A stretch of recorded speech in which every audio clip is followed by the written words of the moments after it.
Hello, hello, hello. Hello, Scotty. First one in about time. Miracles do happen. Gillian, Vanessa, Carol. I hope you're all well. How's Gillian. everybody feeling today? I think it's been quite a beautiful day today. Woohoo! Adoptive parents, we are. Hey, dear lass. Amy, Karen, hello, hello. Everybody is safe and well today. So we know it's Monday chit chat, and we catch up on a Monday. How everybody's coping and everybody's doing. Gillian's bored, bewitched, my lovely lady. How are you, Joanne? Yes, so it's a Monday night catch up, and then obviously we end up talking about all sorts of things anyway. Unfortunately, tonight Simon can't join us because, as you all know, he's at work. So if he gets a break, he might just pop in chat.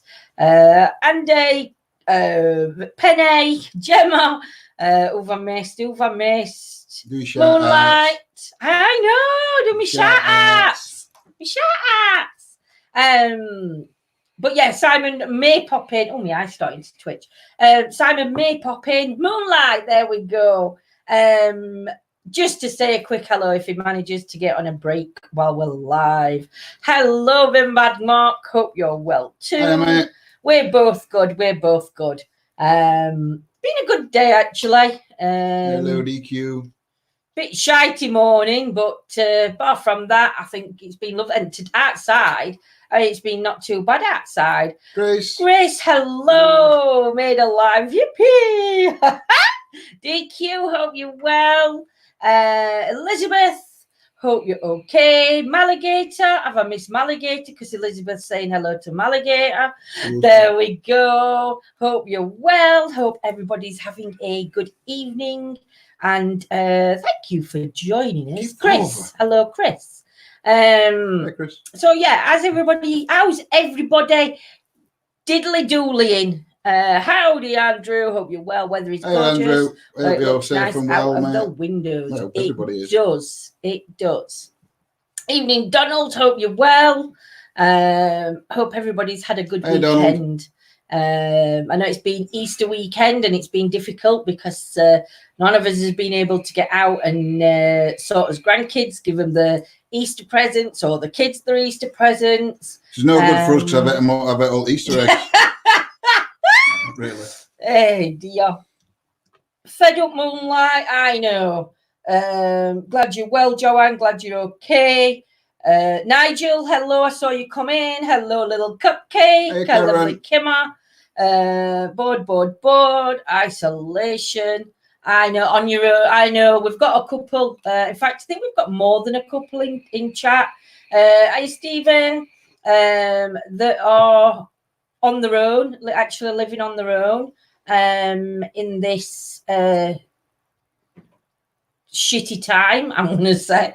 I know somebody's in our bedroom. There's nobody in the house, but there's somebody in our bedroom. Get spirit box out. I know. We're going to actually. Not tonight, but we are going to be doing a spirit box session in the house. In the house.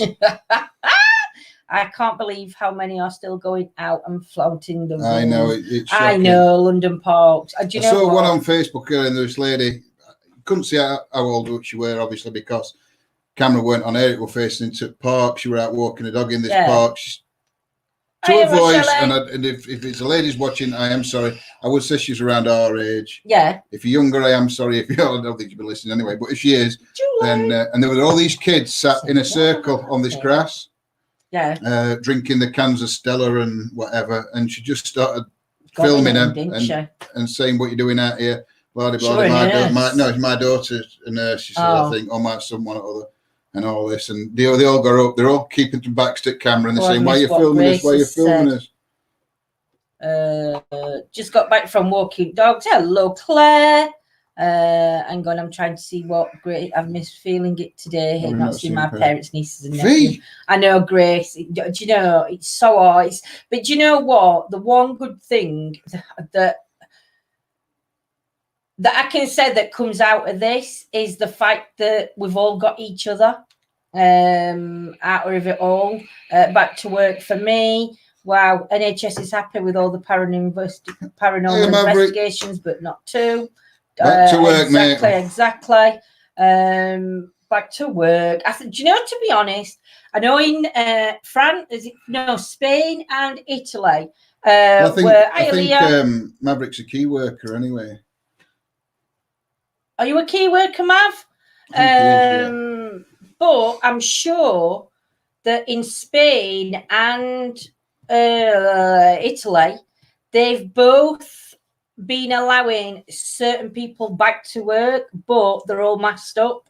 Elizabeth, you're right, Joanne. It's desperate at the moment. Police over here are clamping down on gatherings and are stopping ones and telling them to go home. They should, but they should also be fining the asses because it's absolutely disgusting going out. Don't care who they are or who it is. Yes, you're a key worker. Well, thank you for doing your part, Maverick, and thank you to everybody else whose daughters, sons, moms, nanans, granddads, aunties, uncles, and everybody else who's working out there fighting to keep those alive that need to be kept alive. Do you know, Andy, and making daily things run. Big Tesco's, because we've got big Tesco's and little Tesco's now. We got went to big Tesco's the other day just to get a few things. I thought I'll go down there because I'll be able to get everything. You know what I mean? And I pulled into the car park. I started walking towards the store because queue normally goes right down front of the store. And I'm walking to the top corner, and I just happened. I got my phone in my hand, so I was looking at my phone, and I looked up, and it went round side, all down this side at car park, right back, and it was going back up to the road, up to the main road. I thought, I ain't waiting in that. There were about 150 people in this queue. Horse to that. I went to Little Tesco's. You know, there were 4 people in queue. He walked in and he went, sod that. I says, what? And he got 2 bags of shopping. And then he says, I'm never going to Big Tesco's again. He says, I'm sticking to Little Tesco's. Weekend. Sound like Peter Kay, Big Tesco's. Big Tesco. Put big light on. Put big light on. Hello to everybody joining. If I've missed your names and I haven't said hello, Lee. Yes, thank you everybody for joining us tonight. Yes, and I know some may be in here because of the post that I put on Facebook earlier. But that's all been dealt with. Hi, Nanny Lynn, hope you're well. That's been dealt with, so I'm not going to discuss it in chat because, to be honest, it's not worth mentioning shit. Are you sure? This chit chat is all positive and good. Wave to Shauna. I'm waving at Shauna. Is waving at you guys. Mandy, hello. Thank you for joining. Stuart, hello. I'm remembering Stuart's name. Sharon, I ain't been to shops 5 weeks now, having cancer. Oh, bless. Keeping his fingers crossed for you, Sharon. Fingers across, toes across, everything. Sharon, you've got to let us know, my lovely. Vonnie, hello. Let us know, my lovely. Who wants witches stew? Is there real witches in it? I'd have witches stew. Is there real witches in it? No, I'd put in. No names. No. I'd try some Misty. I would. Definitely would. But yes, Mystique, what's that?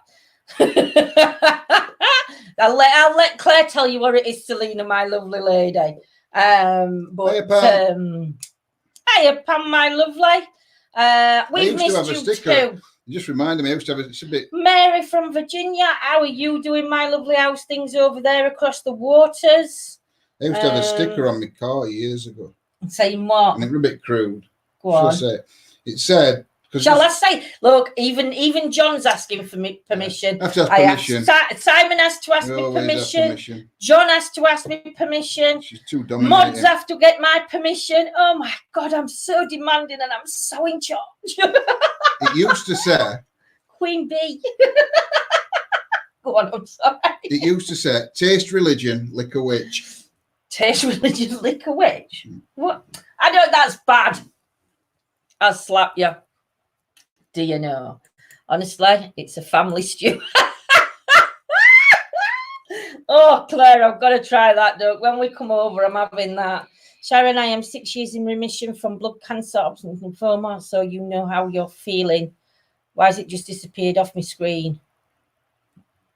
Because about 20. I know. Still can't see me on YouTube. No, Wild Bill. No, we're not ignoring you. Not ignoring you. So, how are you feeling? You must stay positive. You're going to be absolutely fine. Bless you, Joanne. Thank you for sharing that, my lovely. We have to get permission to type, don't we, Lindsay? You do, Scott. You do have to get permission to type. We'll message you later, Misty. Yeah, I'll message you in a bit, Claire. Lindsay, you're the boss then. Elizabeth, I am the boss. I wear the trousers. Lindsay just tells me which ones. Oh, Wild Bill says hello to everybody on YouTube. Tell you what I'll do, Wild Bill. He's having a little bit of difficulty getting on to YouTube at the moment. It keeps happening to him. He looks a bit like Tiger King in that photograph. He does look a bit. I've just started watching that today. I don't know if anybody else is watching Tiger King. Daughter phoned me up. Message Karen, she's Miss Wild. Oh, I will. I'll message you, Karen. Daughter phoned me up and says, "Oh, Mum, you've got to watch this Tiger King. It's brilliant." So so we're watching it. Love the content. I would love to have you on our show for an interview. Nick, same for you here, my lovely. Anytime. Send us a message on Facebook.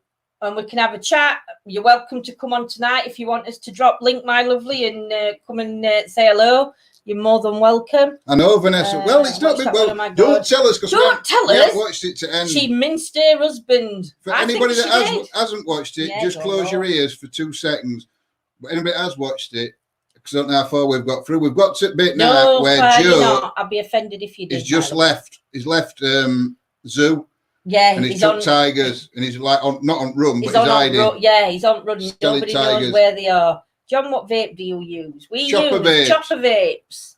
Do you know? I'm gonna try and get some free vapes off these. I know every day. And yes, so, I don't even want to guess. And it's online, and they're really good. UK. I'm not sure whether you deliver abroad, but UK wise, really, really good to Me, I set my hubby's trousers out for him, Lindsay and John, after I advised him which ones. Love it, Elizabeth. Guess what have you done to your laptop? Haven't watched any. Shh, John. Everybody's saying hello back to you, Wild Bill, my lovely. I'm not that far into it. Looks great. It does. Trump is looking at the case seemingly. You have to be in charge, Lindsay. We wouldn't get the John look. Exactly, funny. You wouldn't, would you? When I say something and you go. No, mate, it's not a filthy look. It's only a confused look. Hey, dear. But, oh my God, did she really say that? Do you know? I know. It's shocking. I'm right. I'm actually really enjoying this thing. So, what's everybody else been doing this weekend then? Hi, Hello Ground. Angie, is it Angie? Hello Ground. I haven't seen Bill. He's there. It's all right. He's all happy. I thought he was going to threaten me or something. We're saying he looked like Tiger King, but is Hello Ground Angie? I think so. Yeah. I think it's Angie. I hope so. Then I've got 2 names correct tonight. That'd be amazing. Mr. Baldy. Yeah. Putting Scotty's up. Mr. Baldy. What are you trying to put up? I don't know. Nothing now. So let's. These comments are like woof. Nothing much. Just colouring and reading. I know. I've tried to do a bit of drawing today. Nigel, doing don't blame me, mate. I've been on my bed all day and still on it. Do you know what, Nigel? I've been in my chair all day and I have just put a t-shirt on to come on live. That's my day. I don't do tarot at mode, but I do chat people. Chat private to people and see if I can send. So pick anything up for a person. Claire, message me after if you want. There we go. Karen, you're going to be inundated now because we've put you on big screen. Karen does private readings. So if you ring 0898. Malagator's been doing some gardening. Bewitched drew a picture on my patio with the jet washer. I used to love doing that. Supporting ones who are struggling to cope and feel scared and alone, did night shift. Bless Elizabeth, my lovely. Hats off to you and much love to you and all your team and anybody else that you know around you that's doing the part. Been on standby for work, still on standby. Yeah, I mean, you work with security, so you could What's the scariest thing we've seen? I don't think there has been a scariest thing. Do you want to put that question up? Then I'll not forget it. Well done, Claire. Well, I don't know if anybody were on the other night when we joined Simon's live. What were it, Saturday night? Yeah. I made a drink. Scariest thing I've ever saw is when I woke up next to Lindsay Sunday morning. I only had 4 drinks. Dribble on pillar. It wasn't. He's telling lies. Scariest thing we've seen. I don't think there has been. I haven't seen anything that scared me. The most frightened I would have been in the woods. I've been to several times, and it's the one where George Yardley's grave is. And I did a lone investigation there. 2 places then. Because there were George Yardley's grave where you went to in woods, and then there were Beachy Fabbit first time you went. Oh yeah. And Beachy. So it's two. But I think the most scared I've been were in the woods near George Yardley. And just to end the investigation, I walked down because down from George Yardley's grave, there's an old. It's now a pond, but it used to be not a mine. Quarry. And as I was walking down towards this quarry. And then I didn't walk back up to go out after I'd been to this quarry. I walked further down, and it was longer than what I thought. And I kept hearing these noises, and these noises just sounded horrible. They were like growls, but they were like, it weren't a fox. It was the deepest, like you could feel it. In fact, I think Cliff were on live. Cliff were on that night with us, and I think because we have a separate moderator chat for us moderators, and obviously if anything gets said in chat or we pick things up, we put it in there instead of putting it onto the screen. And I think it was Cliff that picked up because I think Cliff actually heard the noising and the growling, and Cliff put in chat and he put just tell John that he's safe, because Cliff could sense. What were around him, which were really interesting how it happened because John never said anything on camera and you wouldn't have known. But I were turning around a lot and like camera were going like that way and this way because I could hear it. I couldn't work out where it were coming from and what it was. And then other time again you were on your own, and that were at Beachy. Yeah, and I just heard voices, but I'd never actually seen. The only thing we've really seen. Is that light, which didn't scare me. Yeah. It looked like a light flying around a tree. Anomaly. And owl cat scared him. It didn't scare me. It confused me. I didn't know what it were. I could just see no worries, Karen, my lovely. Take care and let us know how you get on with that. But yeah, it's... hang on. The scariest thing I've ever seen was a shadow figure who came walking towards me, got 5 foot away, and then vanished. I saw it foaming as well that night. No worries, Julie. Take care, sweetheart.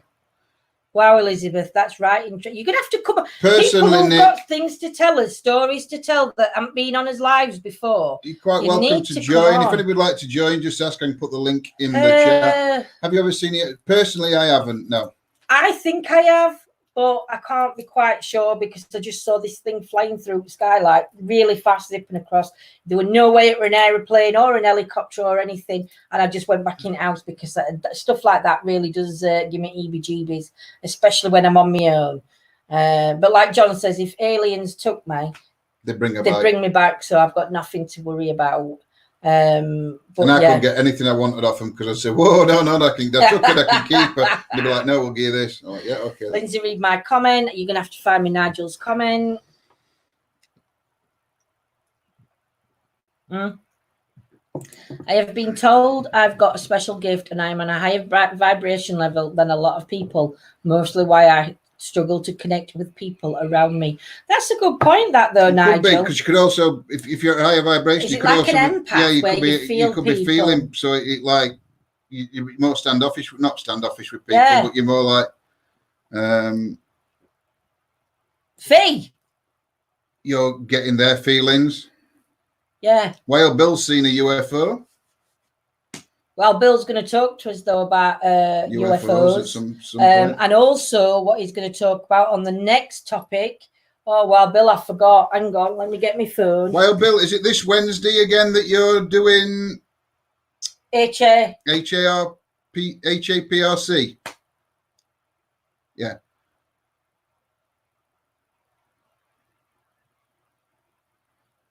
Does the Mary ritual work? I don't think so, though.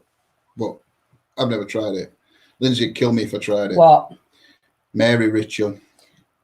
No, you're not doing Mary. Even though I don't believe in all that stuff, I don't believe it works now. I believe it's a myth. I still wouldn't even tempt fate with it. I'm just trying to find the comment that I sent Wild Bill, what we're going to be talking about next time. See, again, I'm giving orders to Wild Bill. So everybody take note. I'm giving orders to Wild Bill that this is the next topic we're going to be talking about.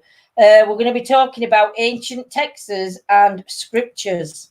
Bill's going to sort out a few. This is where the interview will be when after it's edited and filmed and uploaded. Thank you, Nick, my lovely. Glad you forgot what we were talking about. I've just been onto me messenger and I've seen. So yes. Boss lady, I know, Lynn. I need to get a T-shirt that says "Boss Lady" on, don't I? Will you not just put "Showed Bill mine"? Will you actually emphasise what you showed him, like my picture of a UFO? It does sound amazing, that alligator. It does. Yeah, Nick, no problem, my lovely. Look forward to talking to you. But yes, that's hiding my face. Lindsay telling everyone. What to do? Today, I know. I've got to get Miss Bossy Boots out though, and to Scott's. Georgie, we're not doing card readings tonight, my lovely. We'll be doing card readings on. Let me pick a day. We're on Monday now. Yeah. So Wednesday.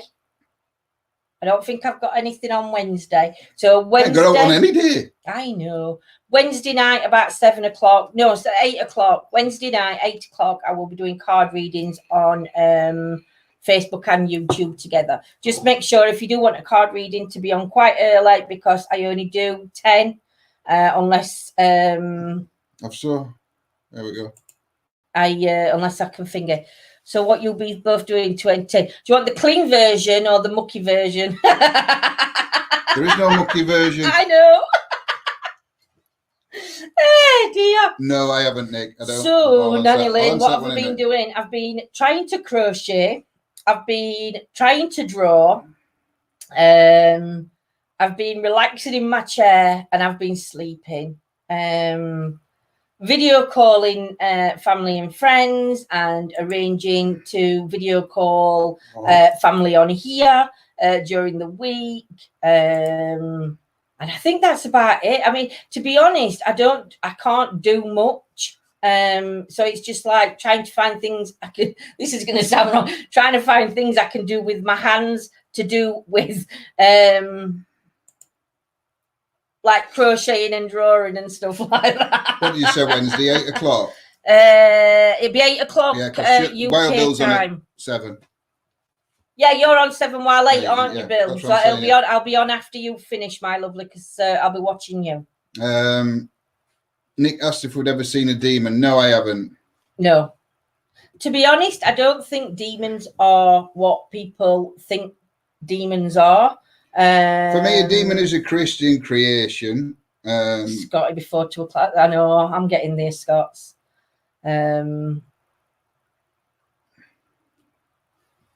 So I don't particularly believe in demons as such. I believe there's negative energies. I don't believe demons were ever human. That's one thing I do believe. But I don't think demons are what people portray across YouTube and Facebook. And by what I mean by certain people portray, should I say? Because obviously we have got genuine people that do study demonology and all other aspects of that side of the paranormal. But they're not these, like, the devil's not got horns. For me, the devil, in a Christian sense, is based on Pan, which is a pagan god. But this is only our belief. This is only our belief, and anybody that's a Christian, you're welcome to your own belief. But we're not being disrespectful. Yeah, like Wild Bill says, there's no such thing as demons in Wild Bill's opinion. I agree with Wild Bill. Yeah. negative entities that have never had human form. Yes. But I don't believe you can come into contact with them just by clicking your fingers. No. I do believe that you've got to, like, we couldn't just go to a, let's say, a haunted location. And not every place is haunted. On screen, Vanessa. No, I missed it, Vanessa. Yeah, no, put it on screen. I don't think by us going to any haunted location or non-haunted location, being on wish, there's going to be a demon that's going to jump out on us or attached to us or anything else. We are really respectful when we go out, so to us, we've got no reason for them.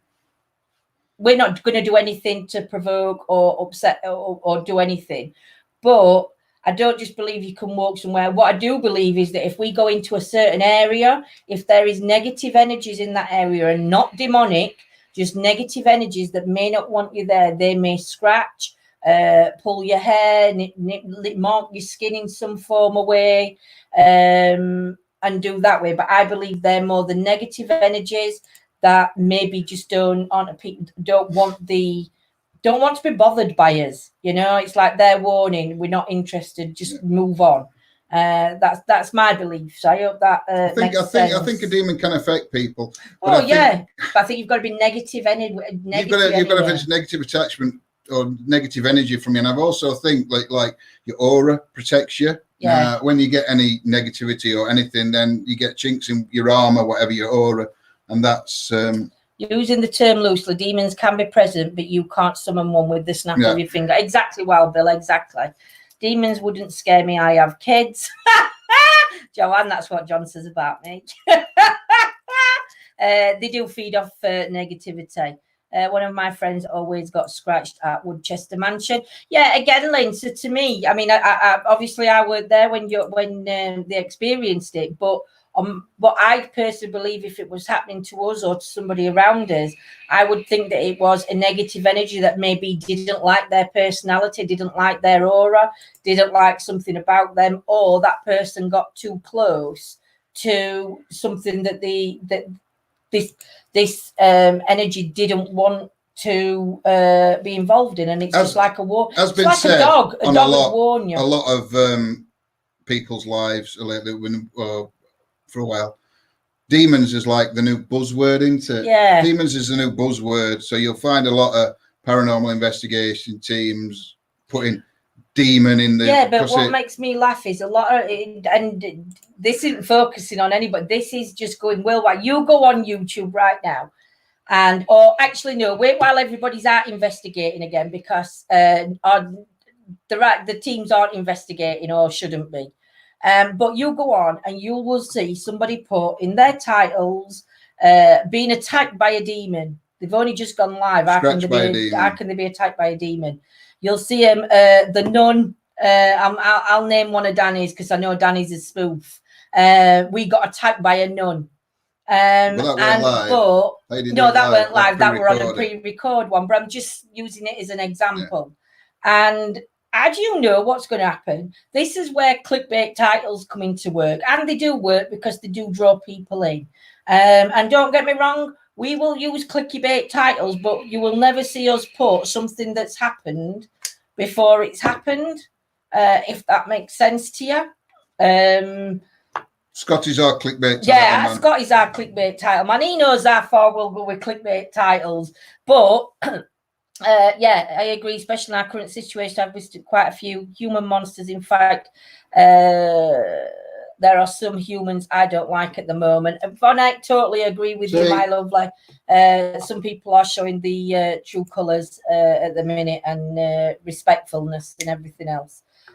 Demon wouldn't scare me. My mum is the only person that scared me. And when you got my full title, shit, what now? Hey dear, attacked by a demon. What evil lies here? Exactly. I don't mind the what evil lies here, but again, that's more a clickbait, because you might be walking. I think we actually used that one, didn't we? I think we did, but you're actually walking into the most probably peaceful place you've ever been. But attacked by a demon before we've even gone into the place, unless I'm planning on scratching John, then to me, I don't like That's the titles that get on my nerves when it's something that hasn't actually happened. I chopped my leg off to entice a demon, but I glued it back on. That's a clicky bit. Do you know, Joanne? Do you know one night when we go live, I'm going to use that title in one of ours. Scotty, make sure you put that in our chat. Amy, do you want to come on? I'm going to talk about it. Do you want to come on for? Do you want to come on for a bit, Amy? You're more than welcome. I'll send you a link. We've got his headphones ready just in case anybody wants to come on. Oh, you're best sending Amy a link. Where am I? Well, you can. You're gonna have to. You're better, quicker at typing than me. But problem is nowadays that everything has to be demon. It does. Everything does have to be demon, and it's not. And to us, that's not the that's not the paranormal. That's just being entertainment. And there is a big difference between an entertainment team and paranormal investigators teams. There is a massive difference on that. Unfortunately, there is more entertainment teams than paranormal investigating teams. But again, you know, it's each to their own, isn't it? Everybody does what they all need to do. Love you, Lindsay, John, Claire, bye everyone. I'll watch back. No worries, Vanessa, my lovely lady. You take care. Talk of the devil. He's Satan. Oh dear, I'm Satan here, Scotty. Satan, thank you for joining us. Yep. I prefer the name Lucifer, but Satan I'll take. Will you stop scratching us when we're out on investigation? Yeah, demon. Oh dear. Satan, stop scratching people. One nearly stopped Cam there. Don't stop Cam. Right, Amy's just about to send you a link, my lovely. Just give me 2 seconds, everybody. Just while he does the link sending. I don't know why I just didn't put it in chat. It'd have been easier. Yeah.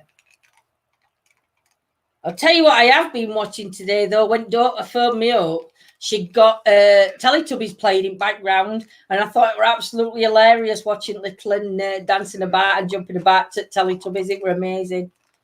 Sorry, everybody, for missing comments. I'm going to put my headphones on, and I'll plug us in. Nick Bartle. Yeah, I'll send it you, mate. I think I'm plugged us in. I'm going to have to find you on Facebook.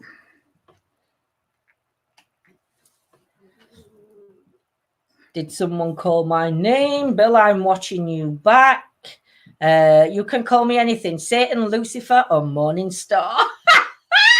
Oh, I love that program. Did anybody else watch Lucifer? I prefer Leviathan. Just got to see. Yeah, it's that one. Anybody else watch? All right, hang on. Just bringing. I'm pressing wrong thing. Add to stream. Little one with little boxes. Oh, come here, woman. I can't do it. I haven't even added her in yet. Loved it, Gemma. Loved it. Amy, can you hear us? I can. How are you? Marvelous, my lovely lady. All is good. How are you? All things considering, it couldn't be better. Good. So go on then, my lovely. What were you saying in your comment? Because she wants to discuss misclassification. Misclassification. Mm-hmm. Yeah, I think that's one of the biggest problems we have in the paranormal community right now is because everybody, like you said, is, going for the clickbait and they want to, entice people to watch. Yeah. So unfortunately, there's a lot of misclassification of hauntings that's going on. And I got to be honest, it's one of my biggest pet peeves. It is, because not everywhere we go is haunted. It's true. Not every location you will go to will have hauntings. Some places might just have residual energy. Some places, the energy there is just energy that's not communicationable energy, if you know what I mean. Do you know if that makes sense, Amy? Absolutely. I mean, if you look at the classifications, I like to call it a ladder, and there's different rungs. And each one of the rungs of the ladder is a different type of haunting. Like, Yeah. of course, on the bottom rung, we have your residual. Now, residual can be either visual or audio. I mean, the best example that I can give of an audio, like an audible one, is like Gettysburg. Gettysburg was a huge battle here in the States. And to this day, you can still hear cannon fire. Yeah, you that can. would be residual energy. I mean, there was so much energy that was built up during the war. It just stuck around. And then, you got your cannon fire going on. People still see soldiers going through the fields, all residual. You can't communicate with them. They're not an intelligent haunting, which is the next rung up. Yeah. Now, the next rung up, now, intelligent hauntings, they're capable of a lot of different things. They can communicate with you, and some of them don't want to communicate. Some of them do. And so it's a matter of being in the right location at the right time with the right spirit who wants to communicate. Because as we all know, ghosts don't show up on cue. No, it doesn't happen all the time. It doesn't. I mean, we've been to locations like you have here, mate, where it's just been so quiet. You might have things. I mean, we you know yourself. We use some apps. We use Necrophonic. We use Deadwave. We use. Get me a cold drink, please. We use. What else do we use? Necrophonic, Deadwave, Quantum Box, Afterlife Box. Yeah, and all them. And sometimes we've gone to them places, and bits have come through, but not enough to say that were paranormal activity or we communicated with anything. Do you know what I mean? And yeah. So sorry, go ahead. It's all right. So like to me, with the residual energy and the haunting energy, again, like you said, I think a lot of people misconstrue. I can't even say misconstrue. Is it? There you go. There you go. But I think that's sort of like where people don't understand parts of paranormal. So what do you do? What's your take then on whether you wanted tea? Tea. Thank you. What's your take on what people think's demonic? Pardon me. Got a little bit of a tickle there. It's better classified as inhuman. Yeah. I don't believe. Hey, give me my thing back. Sorry, my cat is chewing on my cord. Take care, Alod, my lovely. Yeah, take care. These are entities that have, again, like Wild Bill said, have never walked in human form. And if they do try to take on human form, it's always flawed in some sort. So, like, it might have a wrong number of fingers, or there might not be facial features because they don't know what human form is. So they make it up. Now, these entities, as I like to call them, they're sort of akin to elementals.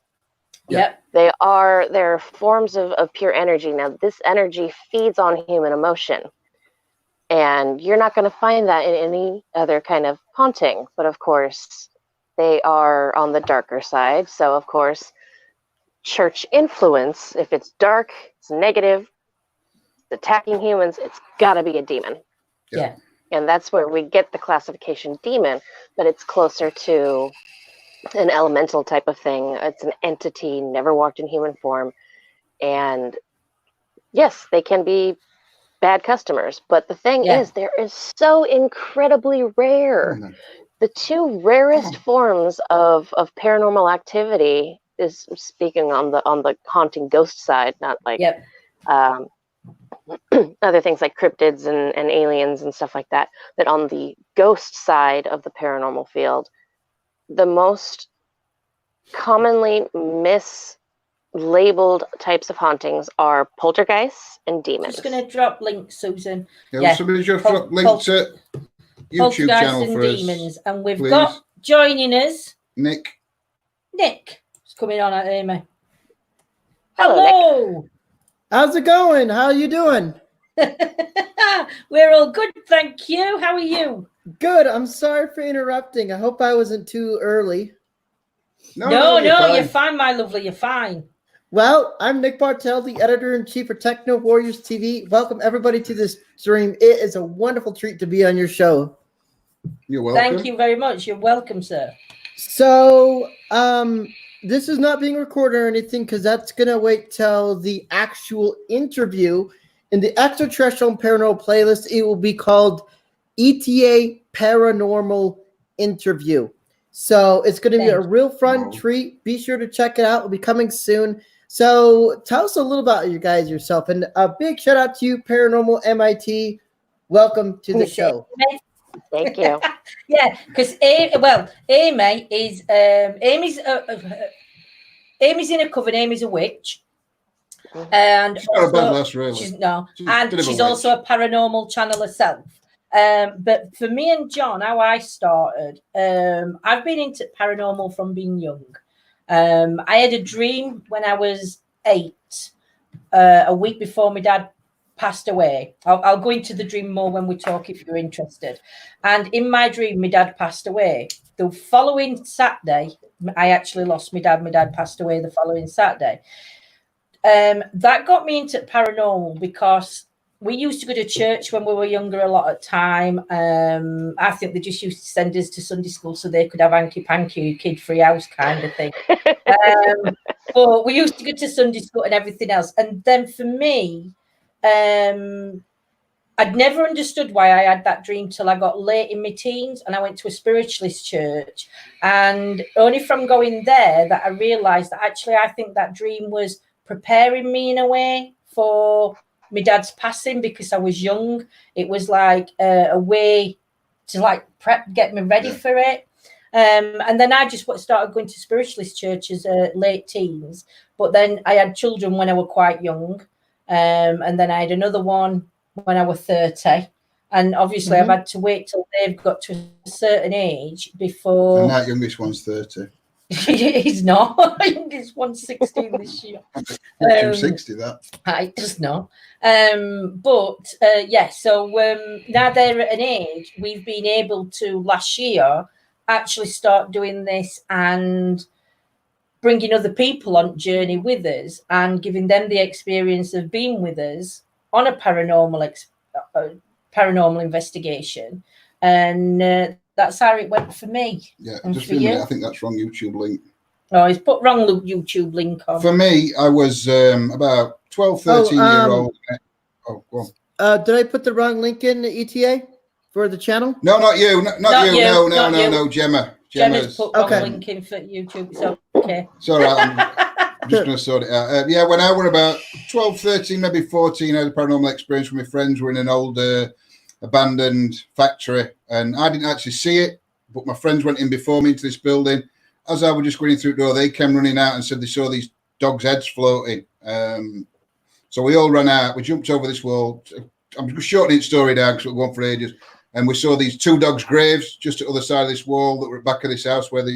So then that got me interested in it, started researching it from that age. And then I've been doing paranormal investigations since I was in my early 20s. Obviously, we took a break with kids and everything.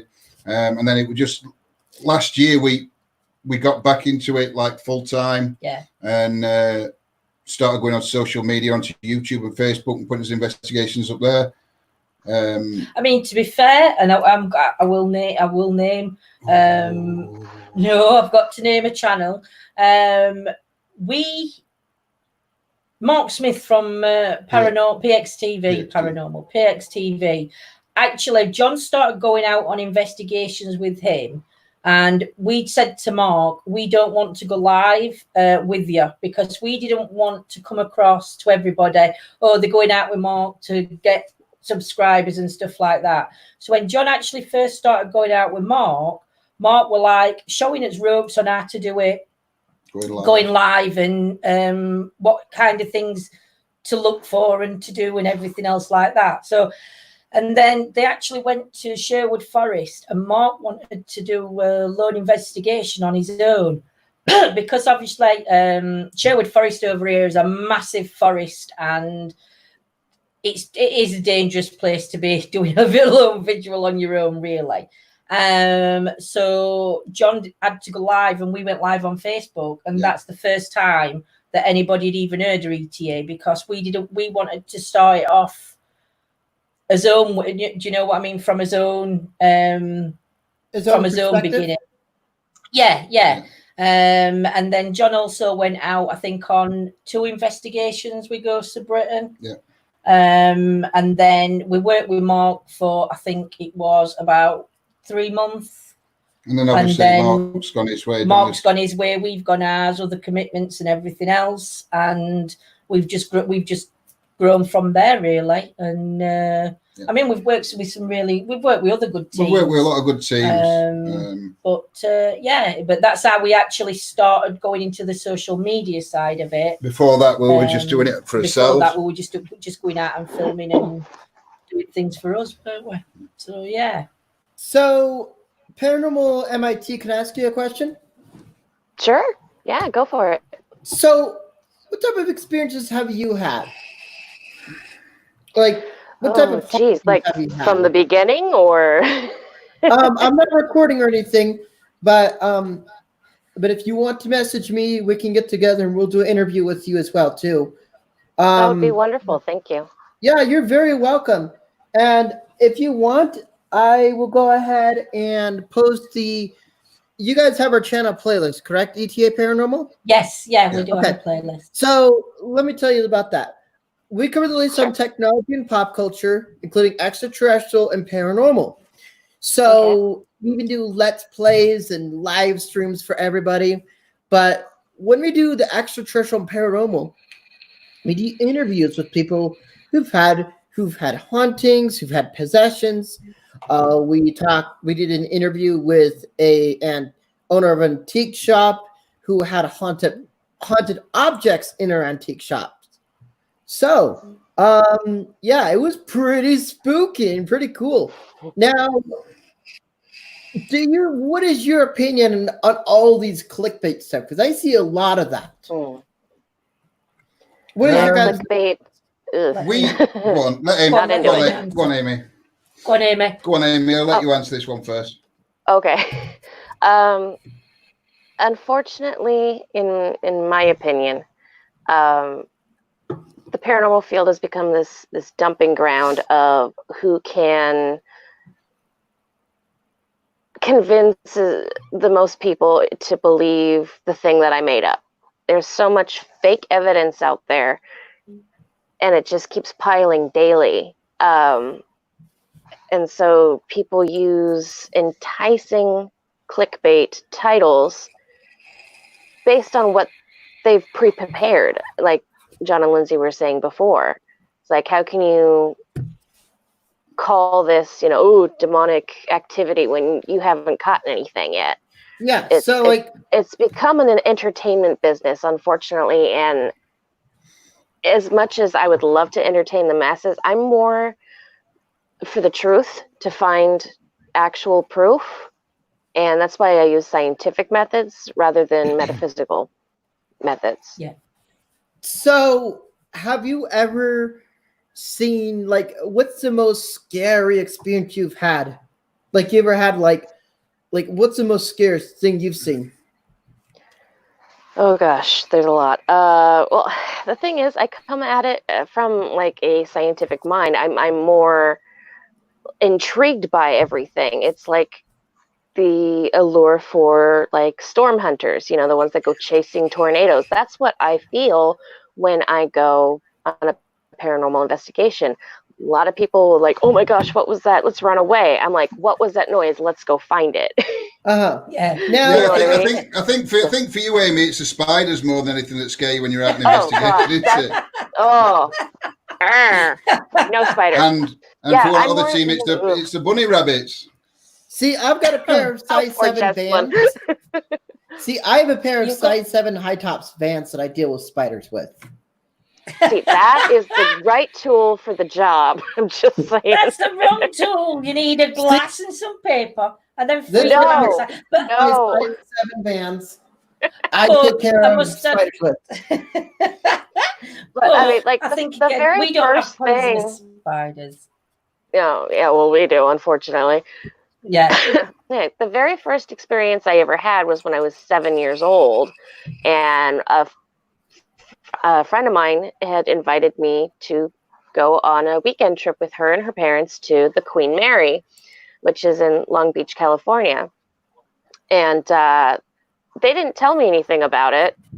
They said, "Oh, it's a boat and it's a hotel. Let's go see it." And also, the Spruce Goose was still part of the whole museum like experience, which is like the biggest plane that was ever made. John, I think you'd get a kick out of that. Look up the Spruce Goose. Yeah. But anyway, so we were on this tour and we're taking us through, the bowels of the ship and whatnot. No clue that this place was supposedly haunted. I'm 7 years old. They probably didn't want to scare me. So while we were on the tour, I remember we were going into the first class pool area, and it was the pool itself was drained, and it had just had this amazingly steep angle. And I was standing there as a 7-year-old staring into the depths of this empty pool going like, wow, that is deep. That's kind of scary. And as I'm staring, I didn't realize that the rest of the tour had moved on, and I was in there alone. I don't know for how long. I don't remember. But I hear this giggling. And I'm thinking, oh, it's my friend. Her name was Chandra. And so I look up expecting to see Chandra, and there's this little girl slightly younger than me wearing like a pretty frilly dress. And I'm thinking, oh, okay, I didn't see her on the tour before. So I go, hi, and she laughs at me again and kind of steps behind this pillar. And I'm thinking, oh, she wants to play hide and seek with me. What a great game, So I run around the pool to try and find her, and I can't find her anywhere. Oh, wow. Like, I had no idea. And she was just, like, completely corporeal, just, like, very solid. Like, I thought she was another person. It wasn't misty, wasn't, see-through at all. It was just very, very solid. And so I was really, really confused. And then Chandra's dad came back for me, and I got in trouble, but for falling behind. But it wasn't until later on that night where we were watching this. It was like sort of half play, half documentary type thing, all about the hauntings of the Queen Mary. And I'm like, oh, this place is haunted. Okay, that's kind of creepy. Mm-hmm. And as I'm sitting there watching it, they're talking about a little girl who haunts the first class pool that they called Jackie. Wow. So I was like, oh, I saw a ghost. Well, that wasn't that scary. Mm-hmm. And I remember thinking about that. Many, many years later, I became a ghost tour hostess, and I was working I worked very close association with the docents from the Whaley House, which is, our biggest claim to fame is, it is haunted, but it's not, I wouldn't call it the most haunted. I mean, I've been to places that are definitely more haunted than the Whaley House, but it's definitely, there's activity there. So something so haunted, you want a pair of adult Depends diapers with you? Yes. You know what? I am still looking for that experience. I'm hoping that one day I will get to Waverly Hills Sanatorium, and that's where I'm going to need the diapers. Hopefully. It's one place I've got to that. It's on my bucket list. Super scary. I'm coming over there for that one, Amy. Okay. We're gonna come on over. We're gonna come over for that one. Yeah. Oh, Lindsay, you're gonna hop a plane?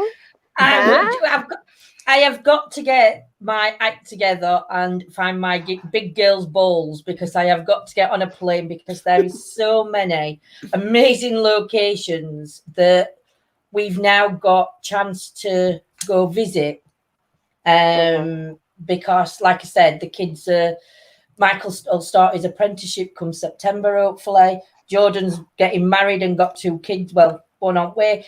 Ashley's settled. She's got 2 kids. Do you know what I mean? So they're all busy with their own lives. So now it's like our time to do what we can while I've still got the time to get it done. Still got the time? No, because I'm on about I'm on about the school. No, because I have to use a mobility scooter. I don't know if you've seen that one on his.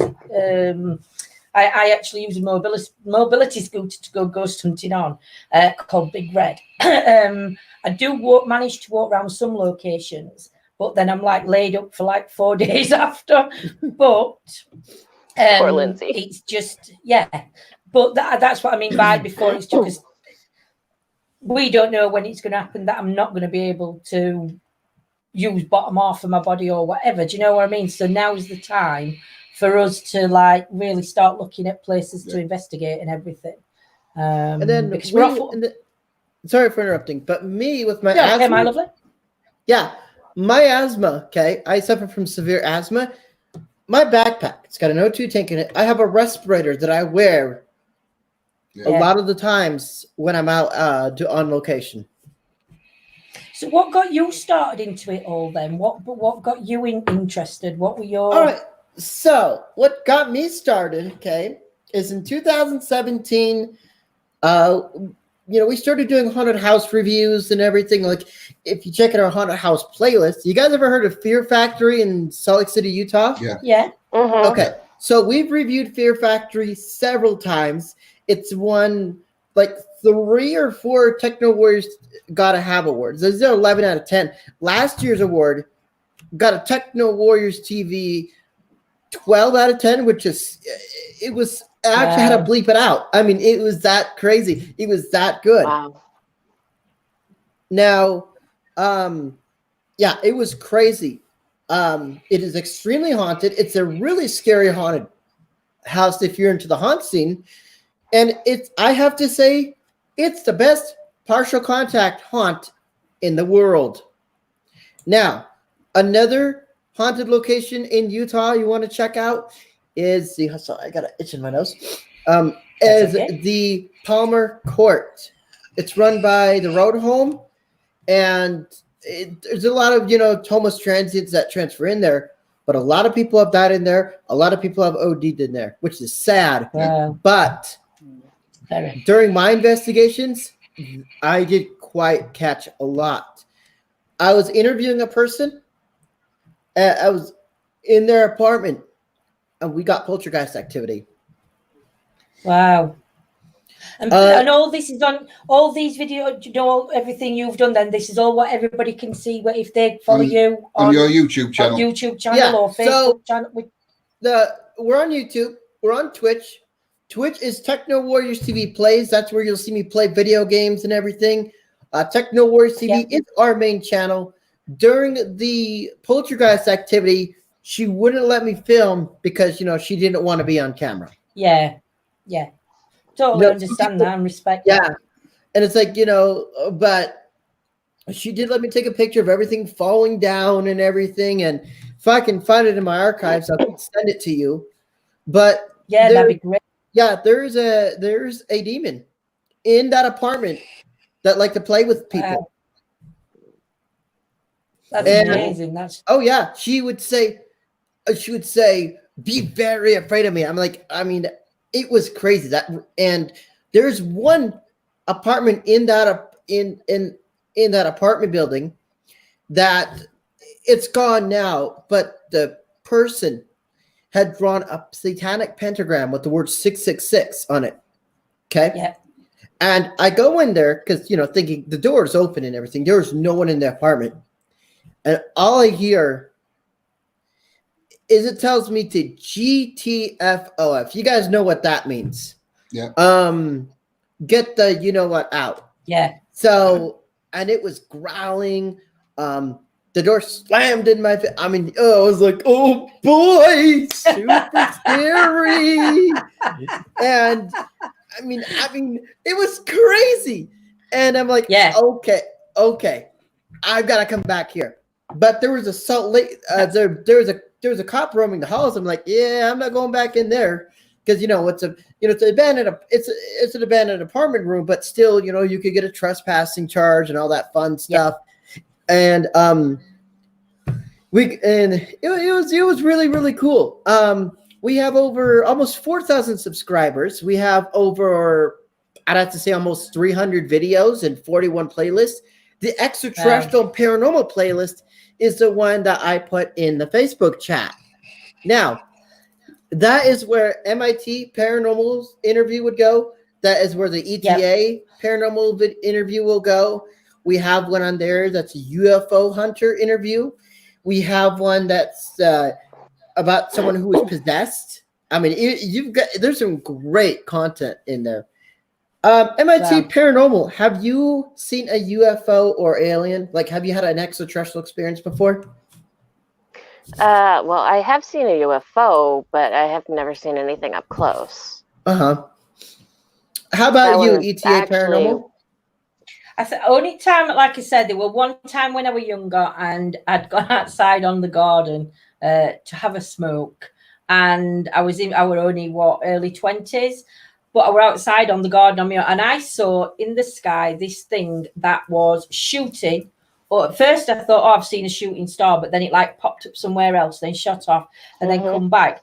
I know it definitely wasn't a plane because planes can't move that fast. I know it weren't a helicopter because there was no noise, there was nothing in there, and I've never seen an helicopter move that quick. Do you know what I mean? Unless there were 100 shooting stars in that sky that night that were just shooting and dodging all over. And then I just closed the door. I went in the house because I absolutely freaked out because I were on my own, and I'm thinking now I've seen them, they're going to come and they're going to come and get me.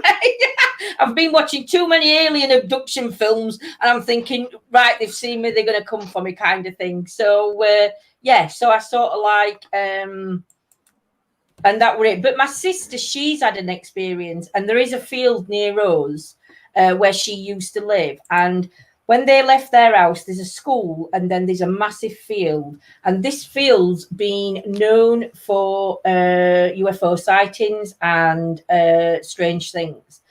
As they were driving out of their road, they both looked at the field and they both saw the same thing.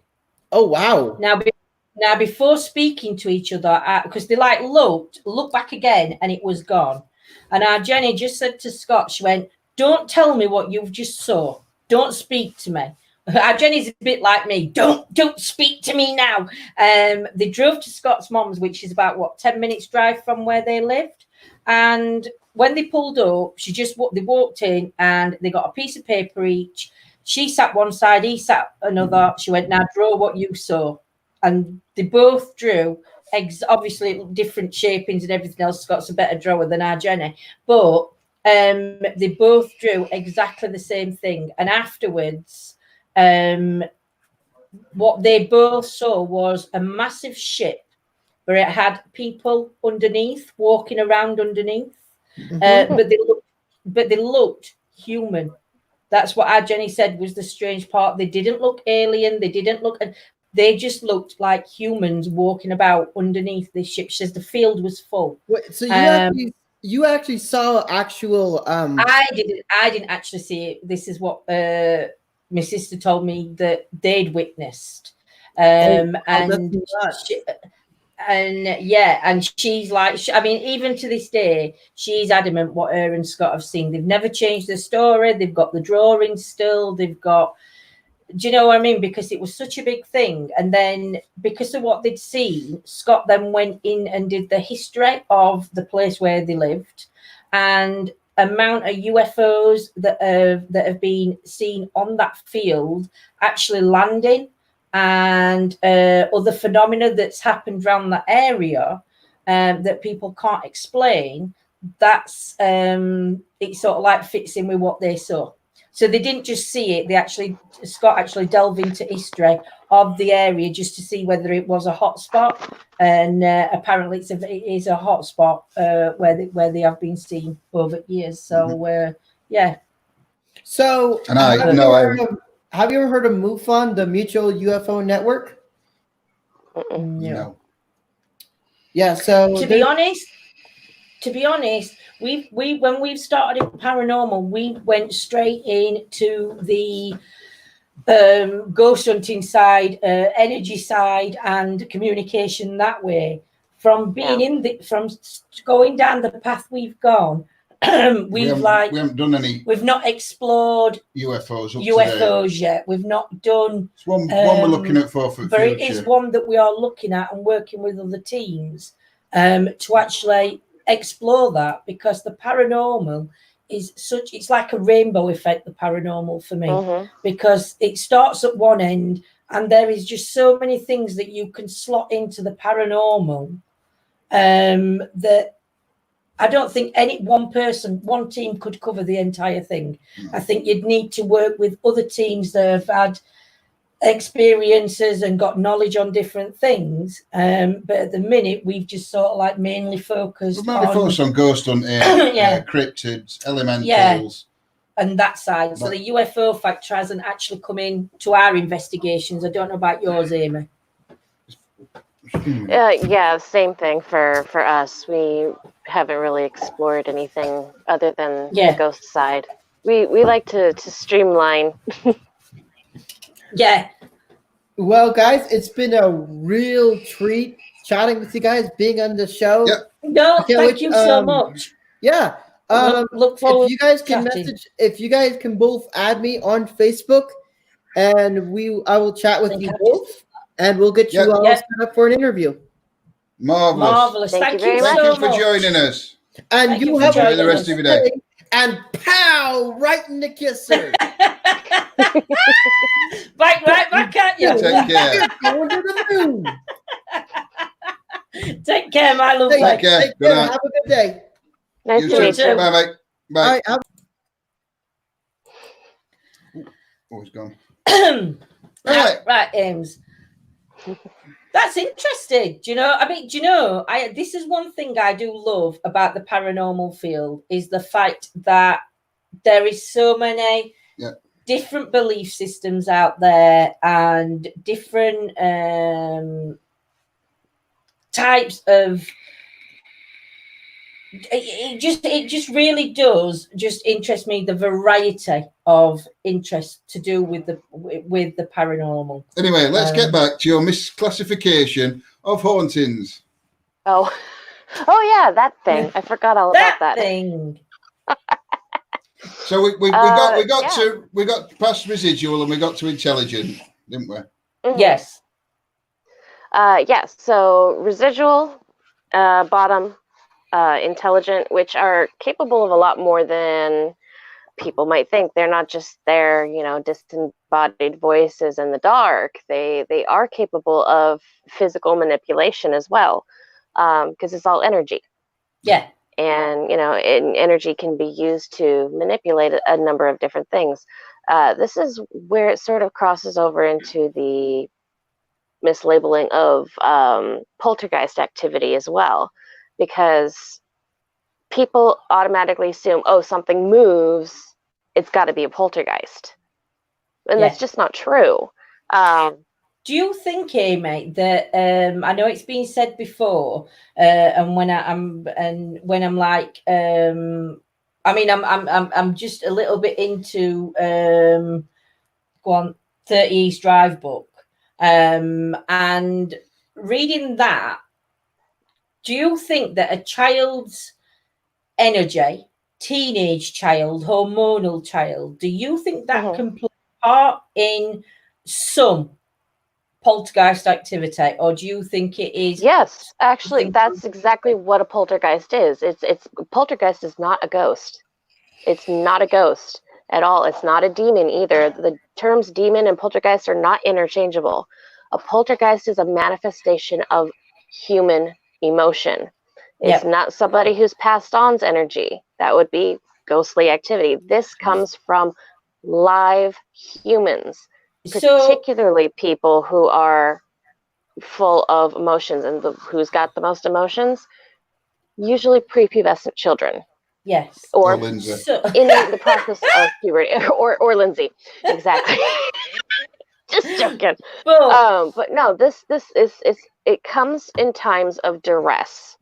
This is when this is when the most nuclear energy, to put a terminology on it, it's like nuclear fusion or fission or whatever it's nuclear. It's like a bomb is being brewed. And this emotion, if it is thick enough, I'm just using a lot of adjectives here. Yeah. if it's to the point where it could go boom, that's when it has a tendency to become a physical or metaphysical, if you will, and it manifests itself. It literally appears, and it comes in the form of basically a tangible temper tantrum. Yeah. This is why things get thrown, or slamming cupboards, doors, stuff like that. Yes, but if there's not a person involved, like if you're going to an abandoned building, I was just going to say, and things are moving, it's not a poltergeist. It's most likely intelligent haunting, because intelligent hauntings are also capable of manipulating objects and making them fly across the room or tip over. This is where a lot of people get it wrong. It would be quite difficult then if you went into a home and said there were a child there, and this child wasn't of pubic adolescence or whatever. Do you know? Hasn't got that energy and all that. And somebody said, "I've got activity in my home," blah blah blah blah.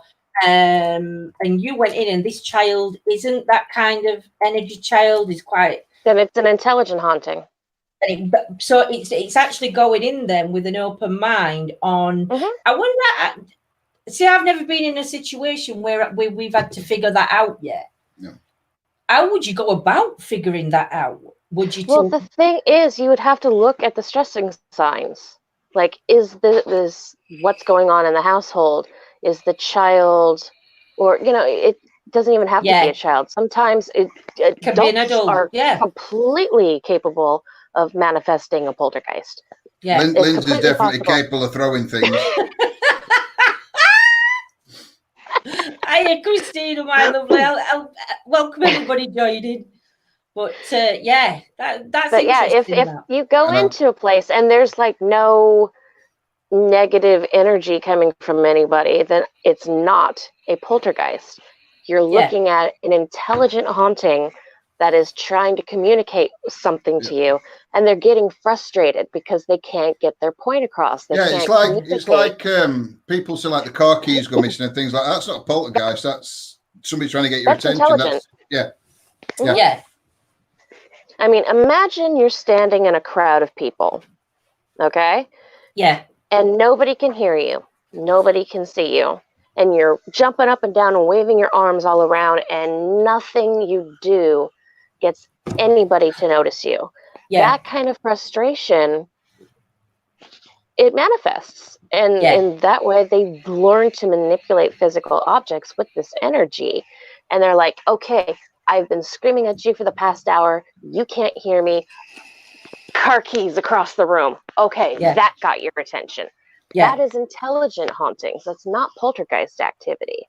Yeah. And, I think that people are just hyped up on the title of poltergeist, that they're not really looking at what's actually going on. It's easier to just, put a label on it and, stick it up on the interwebs for everybody to see. Yeah, totally. Yeah, but you got to admit, and I'm going back to these clickbait titles. Poltergeist threw my car keys sounds a lot better than my dead nana moved my car keys to get me attention. That's true. It does, but that's entertainment.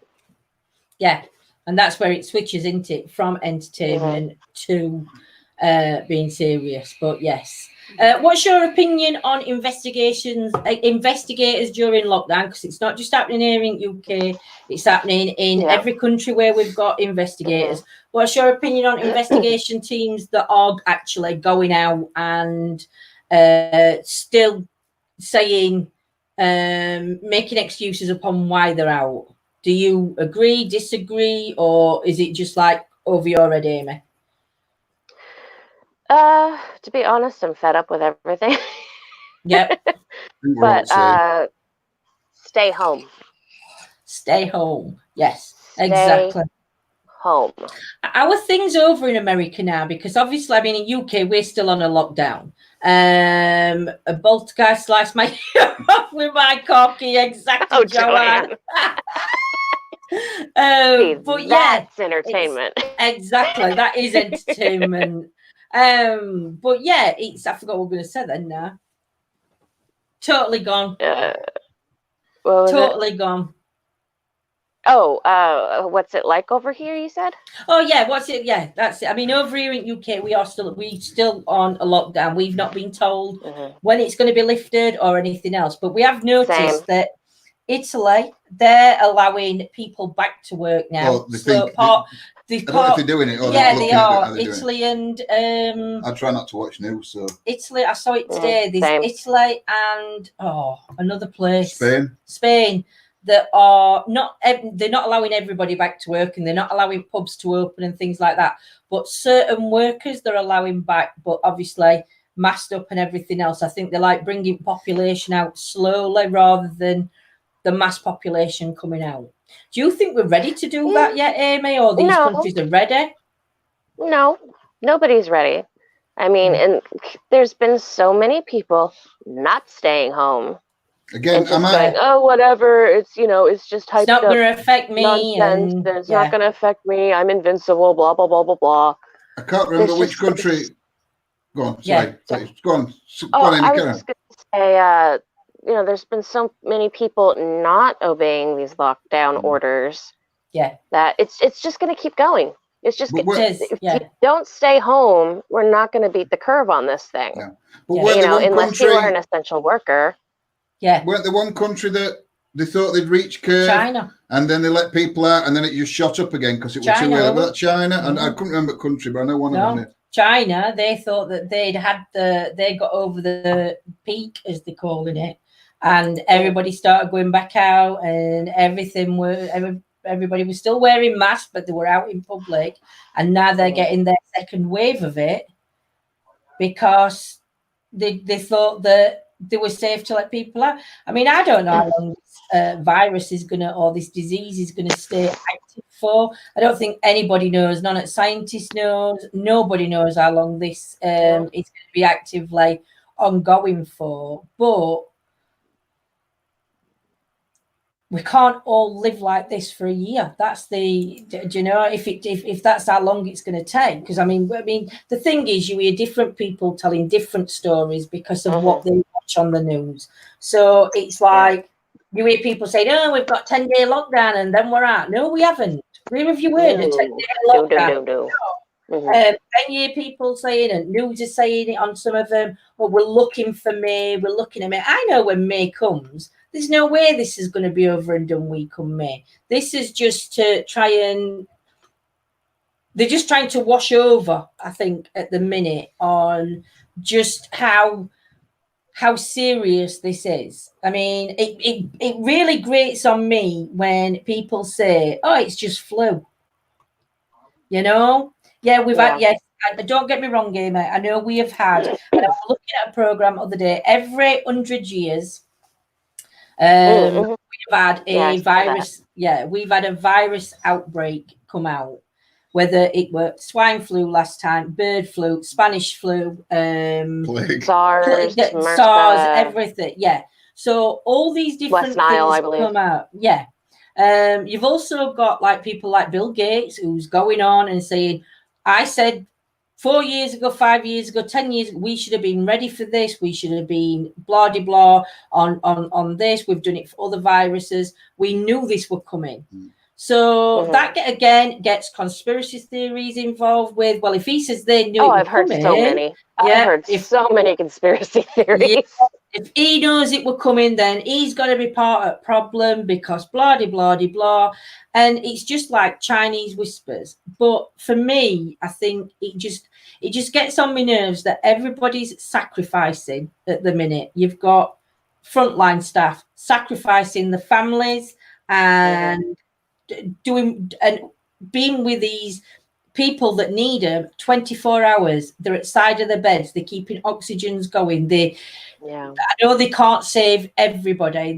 You know, it's got to be devastating for somebody that's used to saving lives to lose as many as they're losing. So this is going to have a devastating effect, not only on their mental health after this, because they're all putting that brave face on. We've then got other key workers in hospital that are out. You've got the cleaners that are going in. You've got them that are washing up bedding and again interacting. You've got your other key workers that are out there. We've got as care workers. We've got the shop workers. We've got those that provide the food for the shops. Bin men.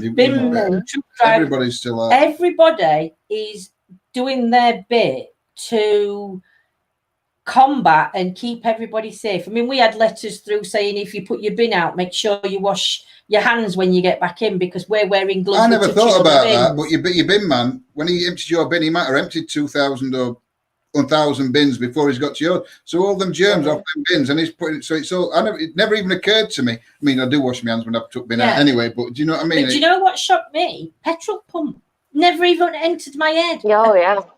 You have to sanitize your hands because every time you go to the store and you're using your debit card, you know, punching in the numbers, wash your hands. Yeah, I mean, picking up that pump, wash your hands. Wash your hands. I mean, John brought me in some drinks. I mean, like this one.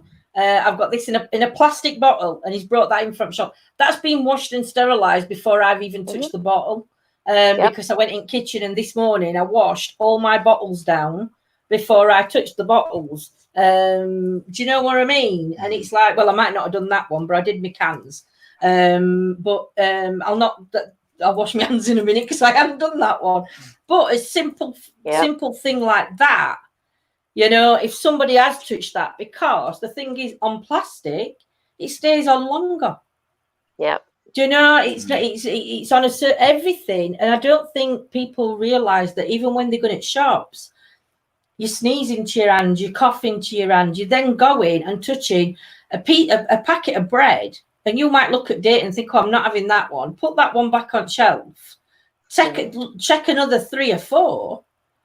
And then it should be first thing you touch, you take. But people... Exactly. You touched it. You've got to take it now. That's yours. You might as well go, mine. Yeah. Because to me, it's just balmy on everything that's like coming in, shopping trolley handles, exactly bewitched. Money. I mean, they're trying to say, please don't use money now and use your card. Yeah. And it's just such it's a frightening thing for everybody, this, you know, and I just think those that are ignoring rules and thinking that they're better than everybody else, who are still going out and doing things that isn't a job. You know, it's like, to me, it's just, I just cannot get me head. Links there if anybody wants to come on and have a chat about what gets me is these people that are out there, the first time it's one of their family members that comes down with anything, they're going to be the first ones on social media saying, oh, my nana, my mum, my sisters, my brothers, my uncles, my aunties, my best friend's mother, and all this lot. They're going to be the ones out, but yet they're the ones that, even though directly they've not passed that on, they've not helped the situation, because how many views? I mean, we don't get a lot of views, and it's not about the views to us, but some of these teams that go out and some of these YouTube channels that go out have hundreds of followers, thousands, you know? And to me, it's not, they're showing everybody else, sod it, we're walking in woods on us nights, we're ghost hunting on it. Do you know what I mean? How many people watching them are going to think, well, if they're doing it, well, I'm not stopping in, then I'm going to go out and do my own stuff. You know, I mean, the age on Facebook is at 13-year-old, you can have a Facebook account. You know, there is no age restriction on Facebook. YouTube, it's either child, then you've got another one, and then you've got 18 plus. Now, unless your channel's an 18 plus only, and then you lose certain things that a YouTube channel would use, unless your channel's an 18 plus, you've got kids watching you. Do you know? And to me, when we see things posted, it's kids hanging out on street corners. You know, it's the younger ones, because they're watching people on YouTube and on Facebook going out and doing shit. And these people, they say they're being respectful and they're not doing anything wrong. but they are, because they're showing other, like I said, kids, young people, how wait, it's not going to affect them, so we might as well go out. Do you know? And it's like that domino effect. Yeah, exactly. I mean, yesterday was Easter, so I heard at least 3 groups of children looking for Easter eggs.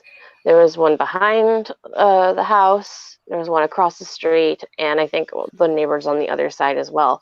And they were each having this gathering of all these little kids, and all the, you know, the adults are sitting back with a beer, you know, and I'm like, and none of them are wearing masks.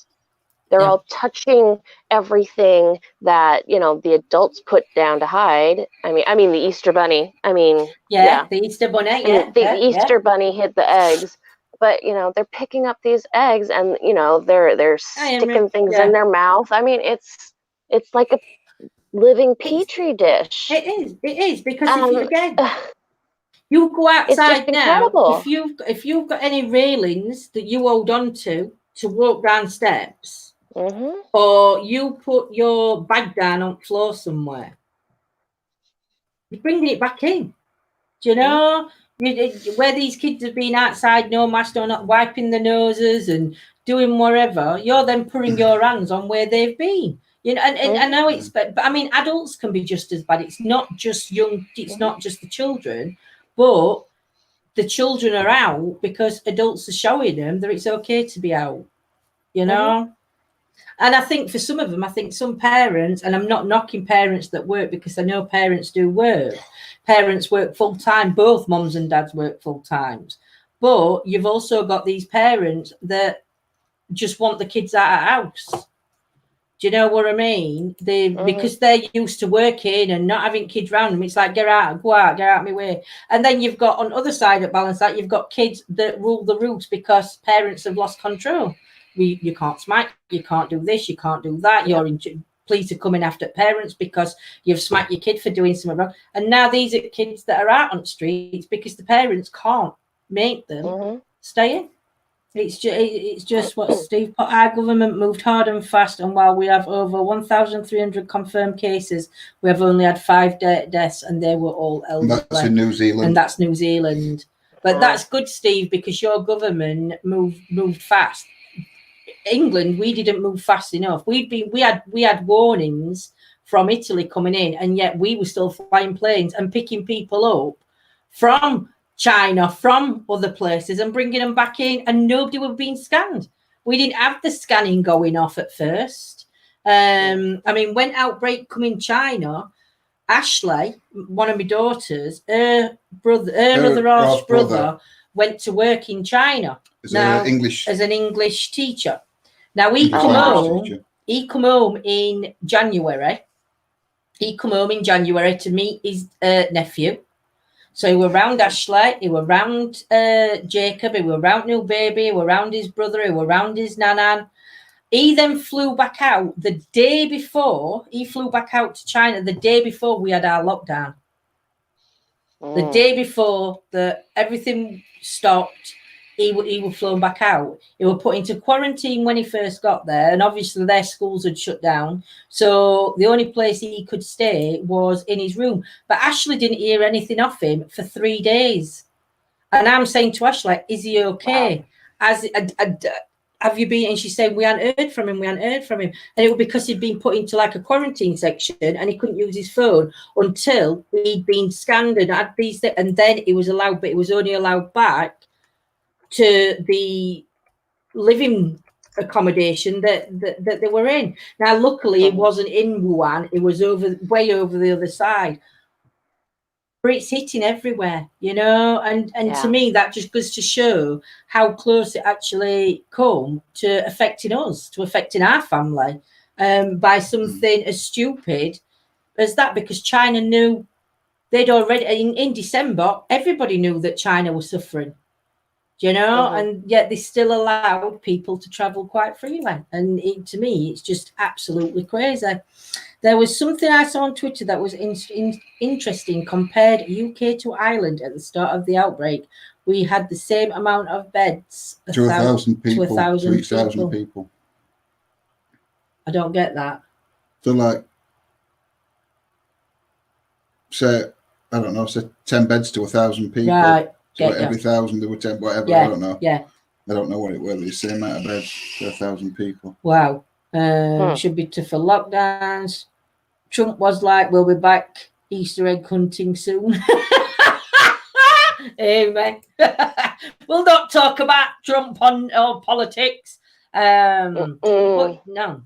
But no, it's just I just think everybody needs to like have a reality check. It's hard for everybody that's stuck in house, and little things that don't get to us. You know, it's just I think it's just this confined thing that we're in. Yeah, we're all going stir crazy. We are all going stir crazy. So, link if anybody would like to join us. Yeah, if anybody wants to come in chat, please hit the stream link. If you've not been in before, we'd love to have you on. But yeah, question, you just want to say hello, whatever. It's like it's everybody we speak to in chat and out at chat and everything else. When you're talking to them, they're all going. Will you pass me that thing? They're all it's affecting everybody. That hand thing. Yeah. It's literally is affecting everybody. People are dealing with things in different ways. And I just feel for everybody. I feel for everybody in this situation that's stuck in four walls. I mean, you're like me, Amy. You're lucky because you're not in there on your own. You've got somebody else to talk to. You know, maybe at times you wish you hadn't because it's you. Do you know what I mean? You're on top of each other, and it can come to that. But we're lucky in a way because we have got somebody else living with us. But amount of people that we've got in chat. Family members, friends that are actually living in their four walls 24/7 and not having that communication with people out there, or like you say, before all this, I'm not an outside person. I don't go out. I go out on investigation and that's it. I'm not sure about you, Amy, whether you socialize out or whether you're like us, just I do, but only when the glowing death ball in the sky has gone down. Yes. Yeah. So again, we don't get along. Far too pale. Far too pale. Yes, the red hair. But it's like for us, we could now. Some of these people might not have socialized properly, but you know, like just going to the shop or to the post office and standing in queue with people and just saying morning. As you did. Oh, I saw Aunt Fanny last week and she were okay, or I saw Aunt Gertrude and they're doing fine. You know, they're not even getting that socialization. There's no, you know, and it's got to be so hard on everybody. What's going on at minute, and but I've seen, do you know, I've seen stupid comments as well, and people saying, "Oh, we've been to hospitals and staff are stood there doing nothing." You know, I don't know if you've seen them posts yet, Amy, where it shows you that people have they're saying that they've actually gone to a hospital and the wards are empty in that hospital, and staff are just working like they do. But maybe that hospital they've gone to, they've moved patients from. They've like sectioned patients off, so that might just be a hospital where people are going that haven't got the virus, and it's a safety net for. Do you know what I mean? Nobody knows, but I just think it's crazy. Scotty, my brother was forced to work. He only works in a bed shop. His employer refused to furlough him. Then the other week, one of the people he works with ended up with symptoms. The response has been slow. See, it's just wrong. So wrong. Yeah. I love that name, Seamus Terry. Not Seamus Terry, you mean Seamus to Terry. I was reading it as though Seamus Terry, that's an unusual name, and it's not the Terry. Instead of a country-wide lockdown, it was state by state. There's 10 states that are not doing it. Is that over in America, that, Bill? Yeah, it will be. Are you aware of that, Amy? Of what? I'm sorry? I missed that part. No, DP, you don't have to show your face. It asks you if you want camera or voice, my lovely. It's 10 states over in America that aren't on lockdown yet. We were talking, I forgot who I was talking to. And I'm not actually sure about that. As far as I know, it was countrywide. Well, maybe like some of the states like North Dakota might not be on lockdown because, like, well, there's nothing there. It's beautiful, mountainous and plain regions everybody up there. is on. It's a good job everybody is on lockdown because they've been making the way to North Dakota right now. Right now. That's devastating, Scotty. You have to let us know how it goes on. Missing my grandson's first birthday. I know, Debbie, it's heartbreaking. But no, this world's just going to. I never thought I'd be alive to see anything like this in my lifetime. I never thought for 1 minute I'd ever witness anything like this, and to think that my grandkids are going to grow up and not even remember being in this. You know, obviously they will do if they do history at school, because in England our history is a load of shite. What the teachers' kids, they don't even teach them about same history. Here. You know, teaches them about a load of nonsense. He's fine as of today. Spoke to him. Oh, that's good, Scots. That's good. It's sad that we have to think of the good things that we have to look forward with them. Exactly, Vonnie. So, Amy, what's going to be one of your first things then? Switch it round from doom and gloom. What's going to be one of your first things you go out and buy, food-wise, that you haven't been able to have while you're in? Or crab legs. Crab legs. Oh yeah, I have a romantic relationship with snow crab. I love it. I love it so. Like I believe it or not, it wasn't until last year when I had tried my first snow crab, and my friends were going on and on about it. I'm like, I've never actually had crab, and they're like, what? I haven't. No kidding. They're like, oh, girl, we're going to take you to get some crab. Not joking about that. I'm like, okay, cool, whatever. And it was like that scene from the Willy Wonka where he tastes the chocolate for the first time, and it's just like, oh. Well, I might have to try that if we've got that over here. See, I have bought a dressed crab before, but I've looked at it and then I don't eat it because it's got the brown on the top and then it's all the white underneath. And even though it's a dressed crab, and because I've never eaten one, I'm like, am I supposed to eat that bit? Am I supposed to scrape that out and eat the underneath bit? And it's like, oh my God, I will try. After this, I will try any kind of food, and snow crab is going to be on my list if we can get it over here. Steve's put sweet and sour pork. Oh, there you go. Scotty's never had crab either, so I'm not on my own. So come on, everybody, put what's going to be your first thing you're going to buy food-wise when all this is over. You can get them from Chinese takeaway delivered. Are you taking piss there, Chris? Only joking, but no. I mean, a lot of ours have like more or less shut down now. I don't think people ain't got money to be buying takeaways and stuff. I think a lot of takeaways are still open for delivery. Copy and paste it before you post it, and then you've got it on your phone. Yeah. A sleepover party for grandkids. Going to rent a big house with a pool for all my family. Wow. I prefer undressed lobster. I've never had real lobster though. I've had fake lobster, but I've never had real lobster. And don't ask me how I've had fake lobster because I can't explain it, but it was fake lobster. It's imitation. Imitation lobster, yes. Judging by Facebook posts, KFC and McD's are going to be absolutely hammered. DP's here. Yes, DP. Welcome, my lovely. Hello, how are you?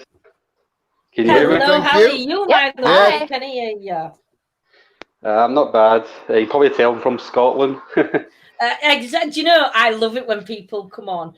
Johnny come on other night, and he was from Scotland. And you know, when you see everybody in chat, when they come on and they start talking, I'm like, oh my God, you've got an accent, you've got a voice. So how's things for you up in Scotland? Not bad, but anytime I go out shopping, it's just like a normal day. I don't think people have got the grips yet of what's happening. Yeah. You know? I think that's same everywhere, isn't it? At the minute, it's like pubs shut. There's no alcohol to buy. Takeaway shut. That's it. Iceland's done because Iceland does takeaway food. Like I say, I think a lot of takeaways are still open for delivery. I think some are, but if people having money, people just haven't got money now to be ordering takeaways. So, well, I tried Postmates the other night. It took them an hour and a half to get my food to me. Wow. Well, it's the social distancing thing, and everybody's got to go in and get their stuff individually.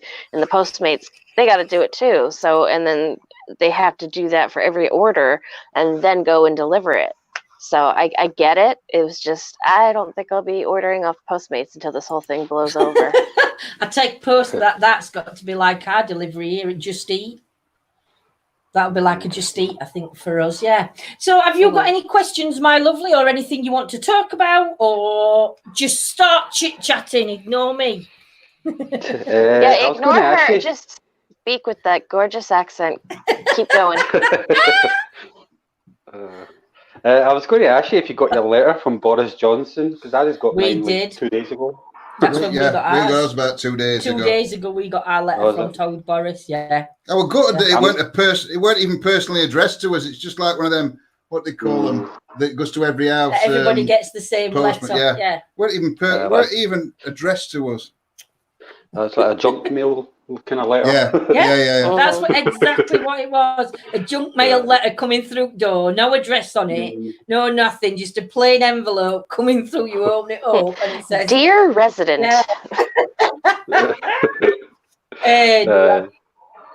You know, we've all got a letter. See, so now we've got this letter from Boris Johnson. We can all go out. That's what people say. We've got his letter now. We're allowed out because Boris says we're allowed out. I've got my hall pass, teacher. Joanne's put on DP. We're all going to stalk you for your accent now. Oh, it's official. I'm in love. Whereabouts in Scotland are you? I'm at the outskirts of Glasgow. Wow, I love Scottish accent though. I can't wait to come up to Scotland. Can't wait. I hope you're going to meet us when we come up deep. Yeah, there's a few places we want to do in Scotland, but we want to do Greyfriars and want to do Necropolis. Yeah, and then there's other places. I want to go to Harry Potter, which that's in Northumberland. Hey, you wait for me for that one. You wait for me. No, but it's not. It's going over there. I don't think it is in Scotland, but it is on the outer skirts of Scotland. Berwick. Oh, Berwick upon Tweed. That's it. Yeah, that's where they filmed some at Harry Potter, to do with school and that. I think. I will do Bewitched. I'll have a look after this. That's what she put. Have a look at my Bojo letter. Letter on Facebook. It's brilliant. It's the your Boris letter. Oh dear. But no, some beautiful places though up near you. Absolutely gorgeous. Gorgeous. I mean, I want to go on Loch Ness. I want to camp. I want to go camping on Loch Ness, but I'm going to do it in December because then there's no midges and nothing can bite me. So when if I know if anybody sees on news a tent sets on fire round Loch Ness in December, right? It's our tent gone up because I'll have got eating too close to bed. I'll have a live fire because it's absolutely cold in Scotland in winter time. But is it still there, Bewitched? I can't see it. Baz the Evil One's put, I'm from Scotland 2DP. Whereabouts are you from, Baz? I know Johnny's up in Glasgow. Yeah. I know Selena's up not far from Johnny in Glasgow. Have you ever been to Necropolis or Greyfriars? No. No. Any places. No. And yeah, do you actually go out exploring then? Is there something you? I just normally do like abandoned buildings, like castles, hospitals, stuff like that. What's been one of your favourite that you've been to? Probably what's it called? East Fortune Hospital. That's quite a good place. Wow. Have you had any ghostly experiences or while you've been out and about or? There was a place in what's it called, Stirling. It's an abandoned all-girls school. They had a couple of kind of experiences there that I couldn't explain. Yeah. See, it doesn't have to. It doesn't have to be. The paranormal part comes in when you can't explain it. Do you know? Do you normally go out with somebody else as well? Is there normally two of you that go out? Normally it's 2, sometimes 3. I think I've seen a video of 2 of you going out, and I think that were in a school, in daytime. I don't know. I'll have a look back through me YouTube videos, and I'll message you because that looked a right interesting place. That one, where you went. I'm boring place called Aberdeen. You need an imagination to survive. or a PS4. Yeah, Baz on your PS4. I've been to all them in Edinburgh. Greyfriars is a must. Yes. See, for me though, with Greyfriars, I the one that gets to me is the Necropolis one. Yeah. Is the Necropolis? It just looks. I mean, I'm not saying that Greyfriars doesn't. But again, I think a lot of people have done Greyfriars and maybe over exaggerated the experiences they've had. Some of them you possibly. Can't say things like that. Well, over exaggerated. Whatever do you mean? I know. Normal investigators wouldn't do that. No, never. Over exaggerated stuff, but that Necropolis one. I mean, some monuments in there are just outstanding. But the Liverpool one I want to do, and one in London, but I'm not sure whether the London one would be open at night, whether that's just open in daytime to go. Joanne's put, Baz, I love Aberdeen. I was the only one on the beach in November one year. I don't get to see the sea very often. The sea is the sea. I visit any time of the year. Are you close to sea then, or are you more inland? Who, me? Yeah. I'm actually near the River Clyde in Glasgow. That's where I am, kind of that way. Marvellous. Amy, are you near beach? I guess we would be considered inland, but like inland is like 12 miles from the ocean. Like I grew up in the beach towns. I mean, it's literally like a stone's throw away. So I'm never really that far. Where Jaws were filmed. No, I'm on the other side. I didn't go in water because of that film. It's petrified me as a kid. So, DP, what would be one of the first things you go out to eat when you can get out of this lockdown? What's going to be the first thing you go and get? Probably McDonald's. Yeah, I think what?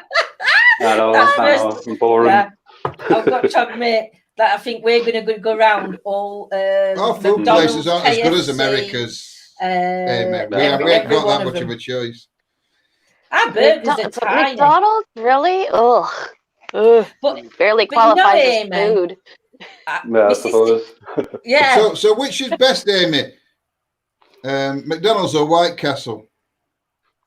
Both are crap. Both.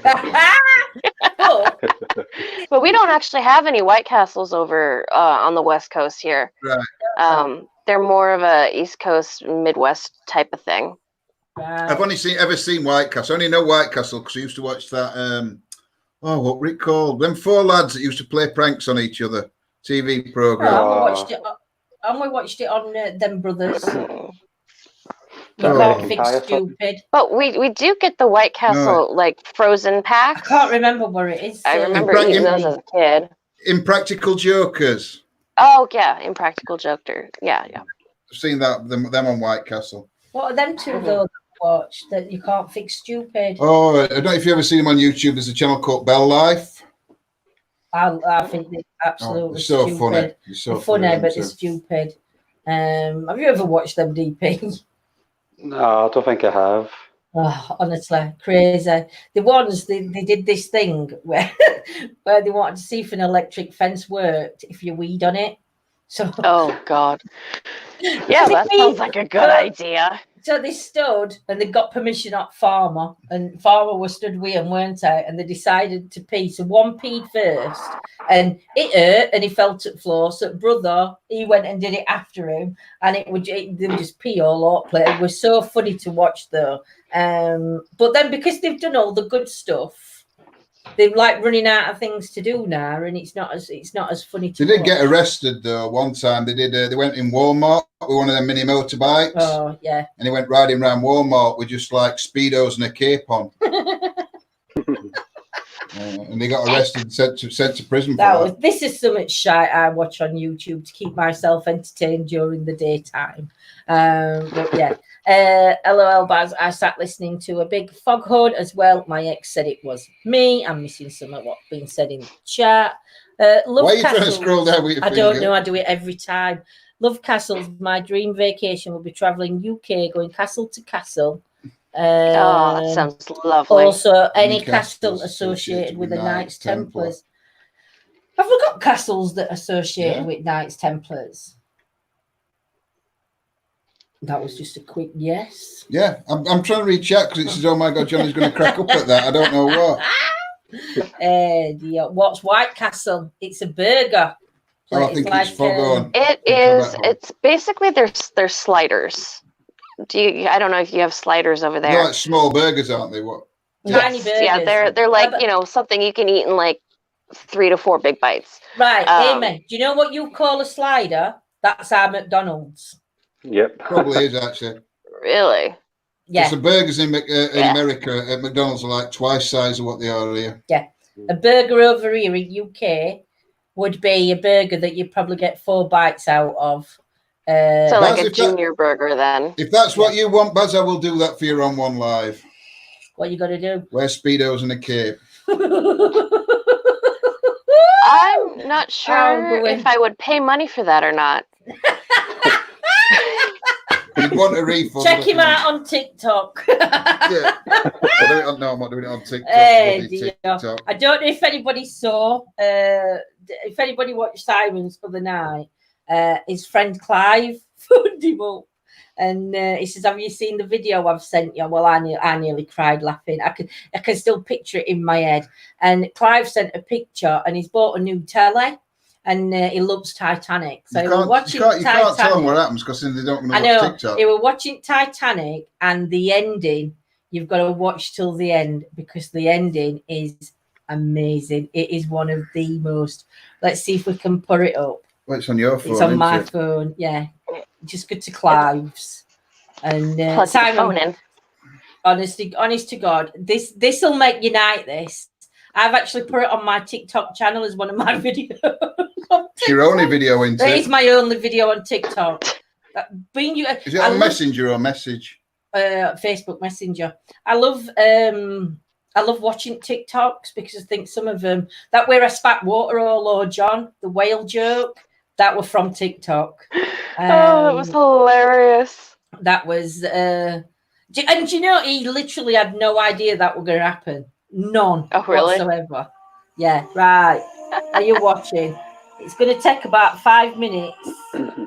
Don't take 5 minutes, it takes about a minute. It takes about a minute, it seems like. Can everybody see okay? We'll probably get a copyright strike for this. Oh yeah, music. Can't you take music down? Well, it's very garbly, so I don't think it would count. Yeah. So just imagine Titanic ending now. Going through yes, Titanic. Head. Yeah, the music. She's ready, look, bless her, to throw a blue stone.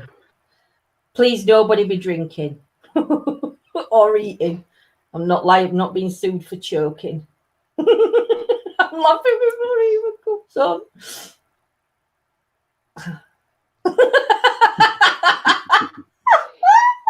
What is it? I can't see what it is. It's a blue heart necklace. It's like a stone with a blue heart in it. No, when she chucks it over. A necklace.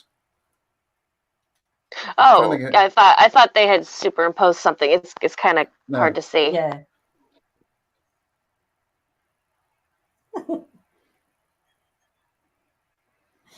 Oh dear.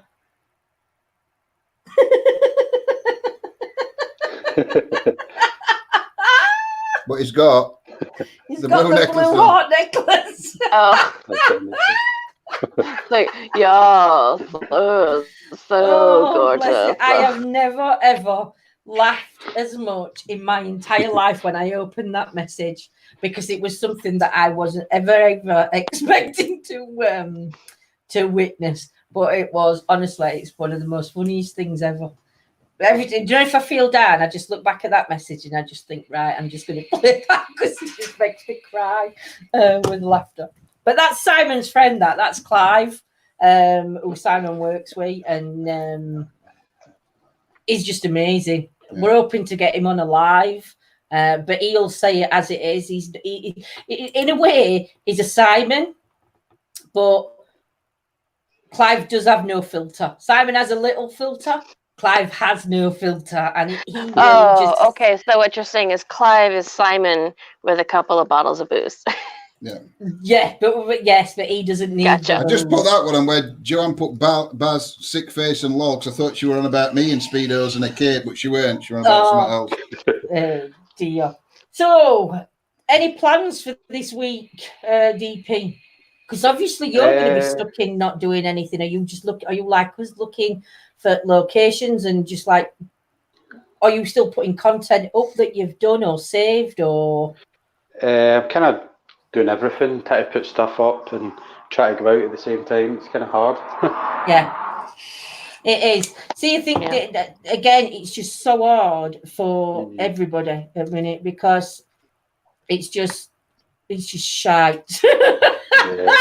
But no, we are going to do. I have taught myself into doing spirit box in the house, and using some apps and tools that we do. Do not worry. Inside the house, Lindsay.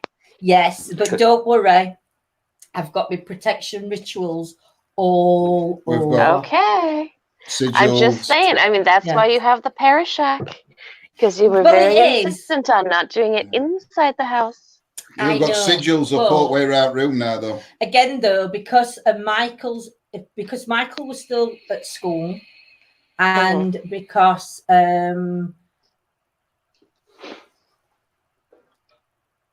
he's.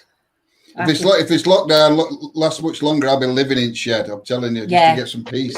Yeah. See, Michael's not here at minute. Michael's at his dad's. He went to his dad's on the Friday as they put lockdown in place on Monday. And because his dad's still working and his stepmom's still working, Michael doesn't want to risk coming back here, even though they're not actually working with people. Like, there's that risk at work that they're touching something somebody else has touched, and blah, blah, blah, blah. And only time I have seen him, I think it was last week, he had to come in for his tablets. And this is why I can't go and even just look at other kids through the window, because the minute he walked into this house, I just blew waffle. Oh my god! I just threw my arms around him because I couldn't not touch him. I did have to go and have a shower after he'd been, but I just couldn't help myself.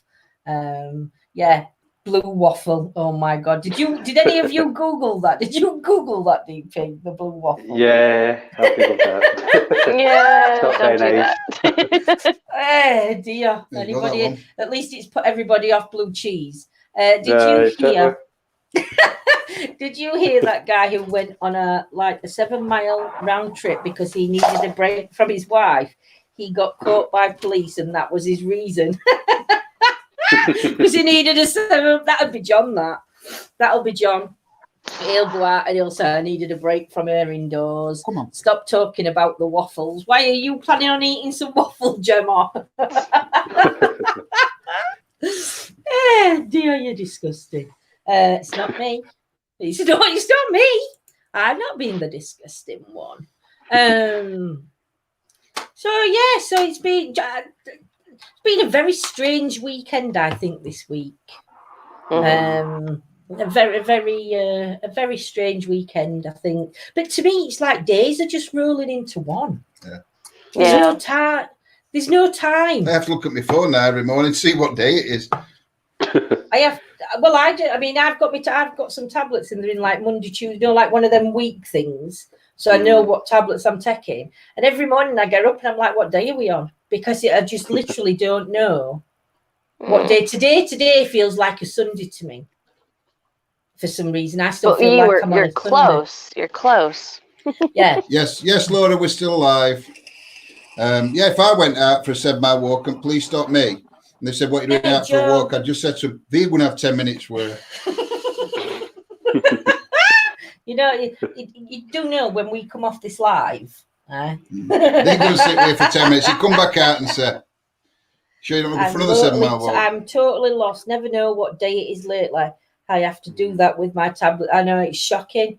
I think people are starting to feel the effect of the loss of their normal routines, and this is where domestic violence could start to rise. It could, Steve. Yep. I saw that happen yesterday with my own eyes, unfortunately. I know. I saw that on Facebook. Some bloke went screaming at his wife outside at car when you went out, and you had to.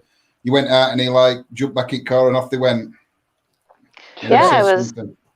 I was just there. I was at my job cleaning up the laundry mat, closing for the night, sanitizing everything, and just hear this big old ruckus outside.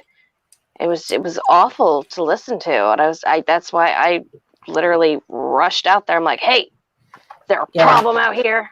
And then the guy looked at me and was like, "Oh crap," And then unfortunately the woman was like, no, everything's fine, and sobbing got back into the car. Yeah. And I was staring daggers at the guy yeah, I'm judging you. Yeah. Unfortunately I didn't get the plate, but John once when he was younger. So I used to in Sheffield. There's a place called never Woodhouse. ever before Lizzie tells you the story. I will never ever get involved in a dispute between a man and a woman ever again. That's what he says he would. But where I used to live in Woodhouse, there were quite a few were nice pubs, but they were rough pubs, but they were rough people as well. It were like a nice area surrounded by rougher areas, as what people can class it as. I think they were all nice areas myself, but I lived there, so to me it were good. But this lad and lass, who I personally do know, were having a domestic. Let's say they've been in pub drinking. It got a bite throat. And it got a pinned and everything. So John went, I didn't know John at this time. This was when you were a landlord in one of pubs. Well, his mum were a landlord in pub and John worked for her. Manager. And John went to split them up and he managed to get him off. I pinned him up against wall. Next minute, he's got a stiletto shoe heel through his head. She hit me with stiletto with the stiletto. Told me to leave him alone. Yeah, he was battering her. Woo. So after that, he's sort of obviously you shout, but it's just I just don't get this type of behavior. Do you know? It's brainwashed.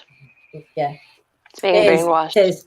But I hope that if there is anybody, especially if there's anybody watching or knows anybody that goes through this kind of behavior, please do the right thing and watch out for them, because unfortunately I saw a post that I thought was really good. I think Vonnie put it on. I think you put it on, and it was something about if anybody suffering from domestic violence, just text me or in Messenger and put, "Are you still selling makeup?" Yeah, I saw that. That was actually, I saw a couple different versions of it. One of my friends who's really into animals modified it and said, "Ask about my cat." It's not just women; it's men. You're not just talking that it's women that are going to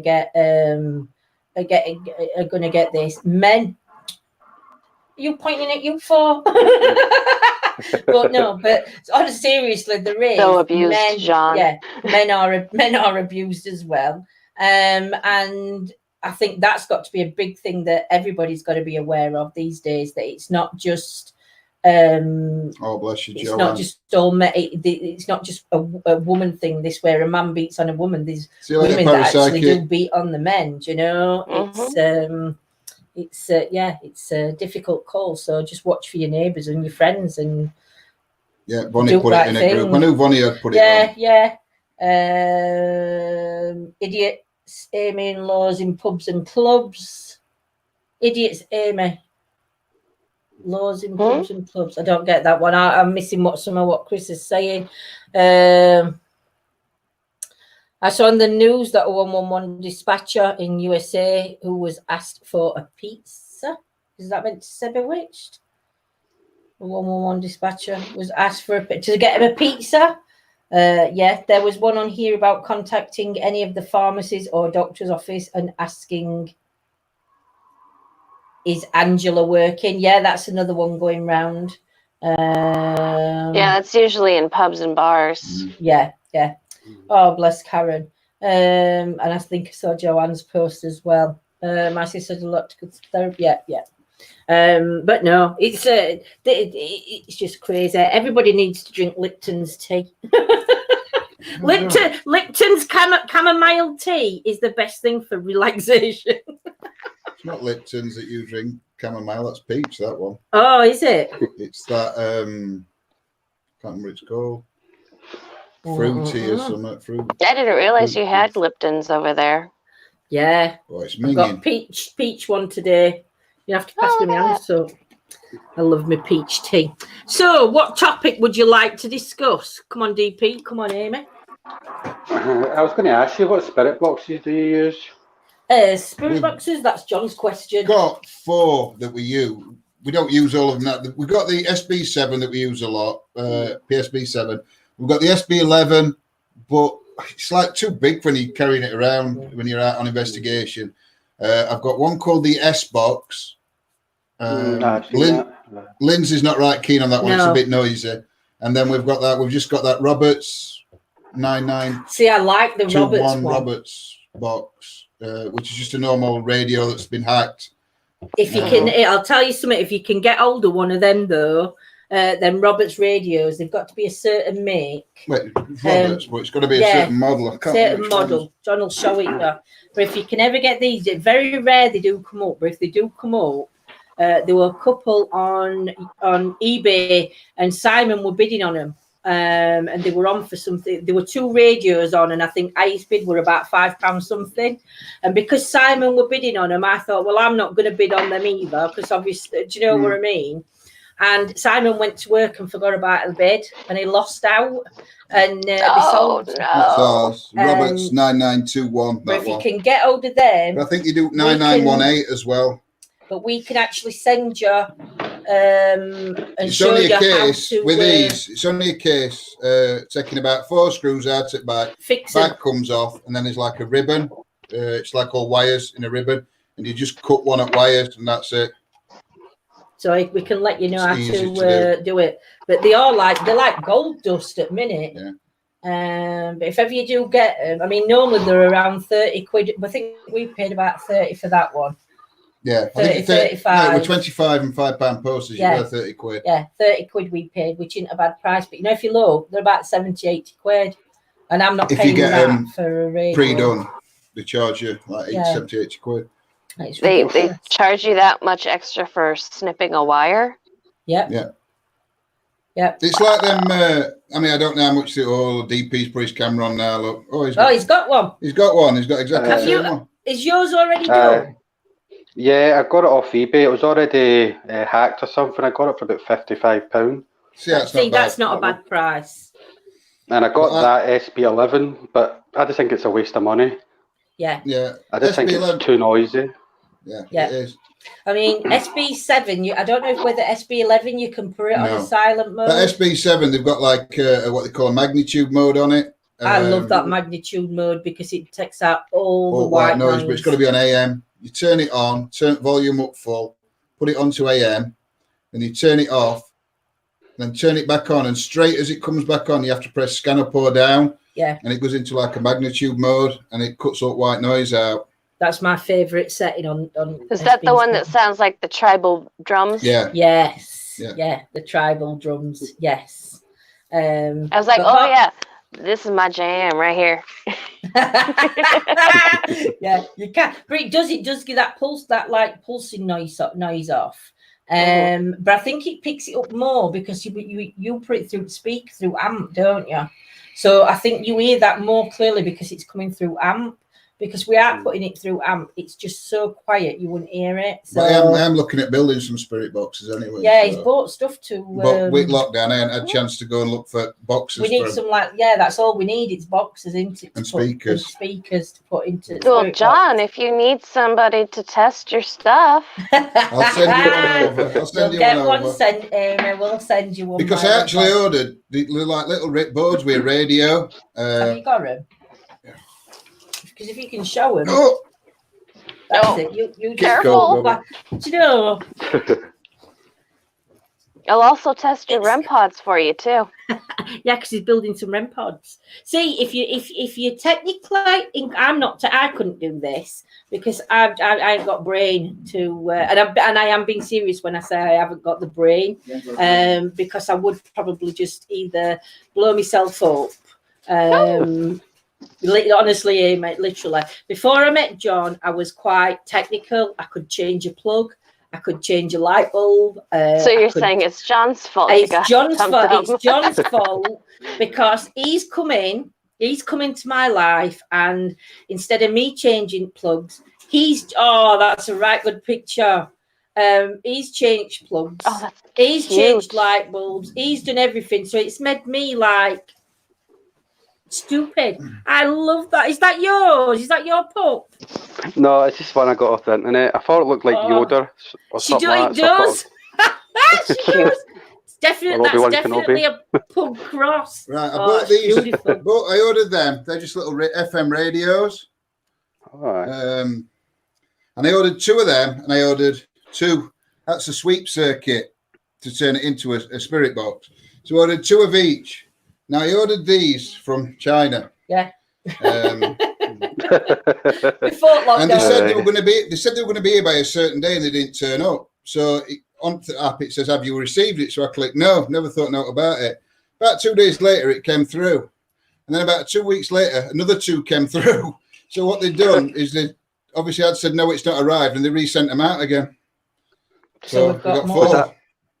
Was that on Banggood or something? Yeah, we're on that Banggood. Yeah. They have a lot of problems. Yeah. But to buy them, it's pence. I mean, I think it's pence. That were about £4, and they're about £2. And then if we get a box, that's nothing. Exactly. If you can get a few wires and a little bit of speaker and an aerial, you're looking at probably about 15 pound at most for all bits to be made. And then this is where greed turns into something. When people start selling something like that for like, I see a lot of people. Well, not even that. I've seen them going for 100, 150 quid on Facebook when they're home. You know what I mean? People making them at home, and it's ridiculous. And it's just really, it doesn't take that long to build them up yourself, as long as you know what parts to get and what not to get. You know, it was like when Andy did my bears. You know the bears. I love those bears. I absolutely. I want one so bad. When Andy did them bears, he charged us, and I think by the time he'd finished buying all stuff, and then don't forget you've got your postage and packaging on top and everything else. I bet Andy hardly makes anything, you know. It might make a tenner on bear if that. I mean, for REM-Pod, I bought some theremin kits, and they were about 10 quid each. Yeah. And again, all you need for them really is, they only come with ready LEDs. So if you want a different coloured LEDs, obviously you have to buy some LEDs. And I want a different colour. Then you've just got a box to put it in an aerial and battery pack, and that's it. But that theremin kit I bought is the exact same one that's in the proper REM pods, the round black and red ones. It's the same. It's the same kit that's in there. Are they about 600 quid? Are they 100 quid? Them ones. Have you seen them? A lot of money. Yeah, it is a lot of money. But it's the same kit that's in them. Yeah, this is not a cheap field. Yeah. Well, it is, but we've always said there's like, if you go online and you buy something, never buy it from it. I don't know if I should say this. I might get because never buy it from anywhere where it says paranormal equipment, because most of paranormal stuff you can buy from a normal supplier, and it's like half price. Yeah. As soon as you say you use your ghost hunting, they like at a right price to it. It's expensive. You know, I mean, we were looking round for SLS cameras before we bought one, And the ones I were looking at were like 200 and odd quid. And I says to John, I'm not paying 200 and odd quid for an SLS camera. Luckily, I come across a site, and in UK, they were £135. And that come with the Windows tablet.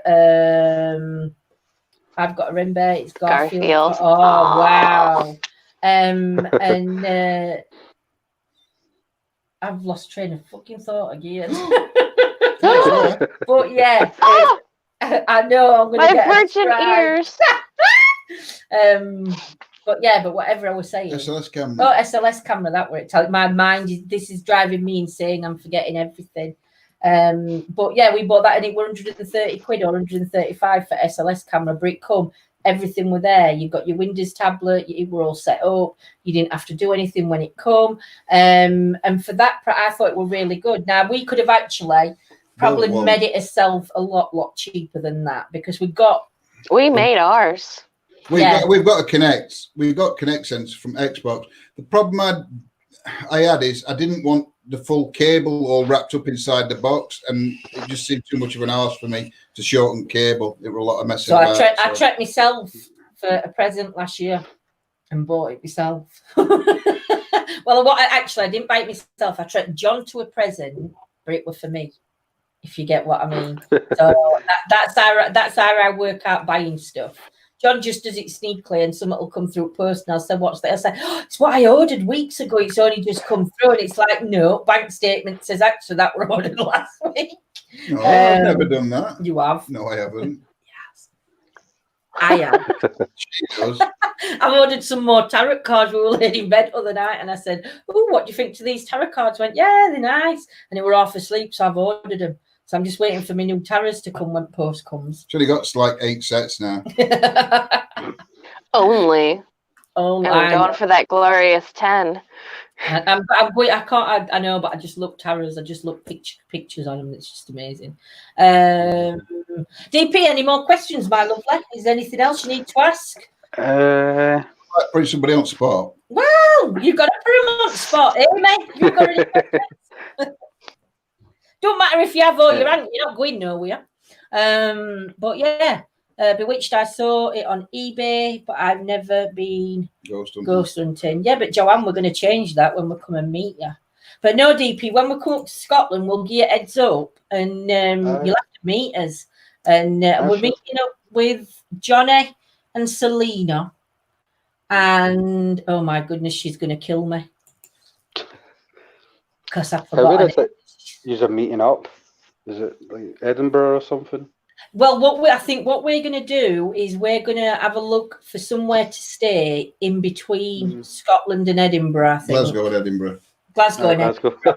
Yeah, sorry, Scotland and Edinburgh. Yeah, you know what I'm saying. Somewhere between Glasgow and Edinburgh. When we looked at it, I think if we get somewhere in the middle to stop, it's about 40 minutes either way to go from Glasgow to Edinburgh. Like that, you know what I mean? So that's where we were thinking about looking to stay, and doing it from that way. And then what we might do is we might do 2 or 3. Might do like a Friday to Monday or Monday to Friday up that way, and then move further around Scotland for another couple of days and do it. Do you know what I mean? And try and like do a tour while we're up there. ETA on tour. Yeah, ETA on tour. I'll just not speak when I come to with Scotland. MIT in tow. Yeah. You're welcome anytime to join us. You know we've got a spare room. Yeah. So do you ever come this side then, DP, or do you normally just stay, or when like nicer weather comes in? So do you do much travelling? Do you travel up and down? About a month ago, I drove down to London. Yeah. Wow, that's a drive. Yep. That's definitely a. It was good fun. There you go. Do Northumberland on way back too. Do Northumberland. Yes, Vonnie. Never know. You might have to meet us in Northumberland. Bill of thermal camera, oil thermal pants with pants and vest. Speaking of thermal, they can be used to steal pins on some keyboards. Yeah, if they've got metal keypads, you could actually shine it, and the person that went, you could obviously see which keys they pressed if they were still warm, I presume. Oh, Never thought of that. You're dodgy, you, Scotty. What? He's dodgy. He knows all dodgy He things. does, doesn't he? Oh my goodness me! But no, I've got a question. And how would you know, Scotty? That's what I'm going to ask. Yeah. How would you know? Scotland will go back into lockdown when they know you're coming, Lindsay. I'll tell you something. There'll be certain, but I'm not going to speak when I go into Scotland because you couldn't do it. My accent, obviously, it's and I'm loud, so I'll probably go really quiet when I go up there, just because I'll be like nervous to speak because everybody else has got that Scottish twang, as I'm going to say, as we've got the Yorkshire twang. No, I know, that's what I'm saying. And it's like they know you're from somewhere different, and like you're like, oh, you're not from here, you're not from here, and it's like, yeah, they're probably thinking, oh, I think there's a banshee. We've got a banshee in Scotland. Let's shoot it. Hey, grab your torch and pitchforks. God, no. But no, I mean Wales is another place. I mean Wales. I've been to Rhyl once in Wales. I've been a couple of times to Wales. When I met, because I went to stay with some friends that I'd actually met while I were on holiday in. I've never been Turkey. to Scotland though. Closest I've got to Scotland is Carlisle. Is it? My mum's got some friends in Scotland, but I couldn't tell you where they lived. I had some friends that lived in Glasgow, but I was about 15 when I met them, and we were like pen pals because like when you used to go on holiday to Spain, and then you'd meet friends and stuff. And there were Michael, John, and I can't remember other brother, but I think they were twins, and then they got an older sister. But no, it's amazing how I can remember this stuff from years ago, and I can't remember out from yesterday. We have a couple of Scottish friends, and if they are anything to go by, you will fit right in, Lindsay. I'm sure I will. I fit in anywhere. I'm that tiny. Sorry. Shouldn't have said that about myself, really. But yes. You can actually see that the last key is warmer. The one before slightly cooler. So you can actually get the exact order of numbers. Remember, it's educational. Let's go. Right, educational. Dear, I've lived in Wales for 4 years and loved the accent. Sometimes when I chat now, the Welsh accent comes out, even though I've left almost 2 years ago. Wow. I don't think wherever I live, we moved, I don't know whether I'd pick up another twang. I don't know whether mine's too stronger a twang to pick up another twang. There you go. Look. We can. We go to stay. Oh, we go to stay at Berghead on the Moray. It's beautiful. Well, I'll have a look at that one. Is that hotel that you're staying, or what kind of thing is it? And Scotty's already done it, Chris. Gardens. Dear. Fancy. When it comes to the accents, my gosh, there's this one video that I love, and I've watched it like 50 times because I get to experience everything. It's a channel called Anglophenia, I believe. Have you heard of it? No. There's it's one of their older. It's okay. Sorry, my cat coughing. That's okay. Yeah, it's one of their older videos, I think, but it's the host is a girl by the name of Siobhan Thompson. Yeah. And her party trick is doing like all of the different accents and archetypes of the UK. Yeah. And she gives examples and like shows like celebrities who have that accent, or characters like that. So somebody's just asking about how much is £10 in US dollars. It's about £12.51 at the minute. So all right. Go on, Kat. That's why I wasn't interrupting you. I was just put it up to camera so they could see it. I was just like, what is that? I don't understand. But yeah, it's like. Can you do any voices? Can you do any voices? Can you do any accents? Yeah. Oh gosh. Yeah, I probably get laughed at because you guys actually speak it. Go on, Amy. Oh gosh. I can't do accents. Every accent I do, I sound think I like could do a an Indian. Samwise Gamgee. Can you go on? Oh Or God. am I putting you on the spot? You don't have to, Amy. You don't have to. Oh, Mr. Frodo, don't let him turn me into anything unnatural. That's not a bad good, that, Amy. That's not bad good, that. Can you do any DP? You can do Scottish. I can't do Scottish. Not really. I can't. I'm shocking. Whatever accent I try and do, it's my own. It's the Lindsay accent. It is, yeah. Whatever accent I try and do, I just sound like I'm Indian.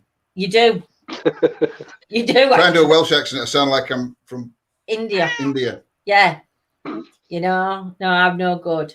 I tried doing when after Johnny had come on, and obviously I know he's from Glasgow, and I tried to remember how they say my name, how they used to pronounce my name when we were on holiday, and instead of spelling it with the I, it's like a Y, so it's more like Lonzy, like that. That sort of kind of how my name used to get pronounced by these friends that I'd met in Scotland, and they missed the I out, and it's like they spelt it with a Y, and I used to just sit there and say, just say my name all night, just say my name, because I just used to love how it sounded. And then when I met my friends in Wales, they just used to call me twat, and that were it. That were all. That's all I would know. See if I can. It's there, Twat's back, and that were it. Well, I love the way you guys say my name. Amy.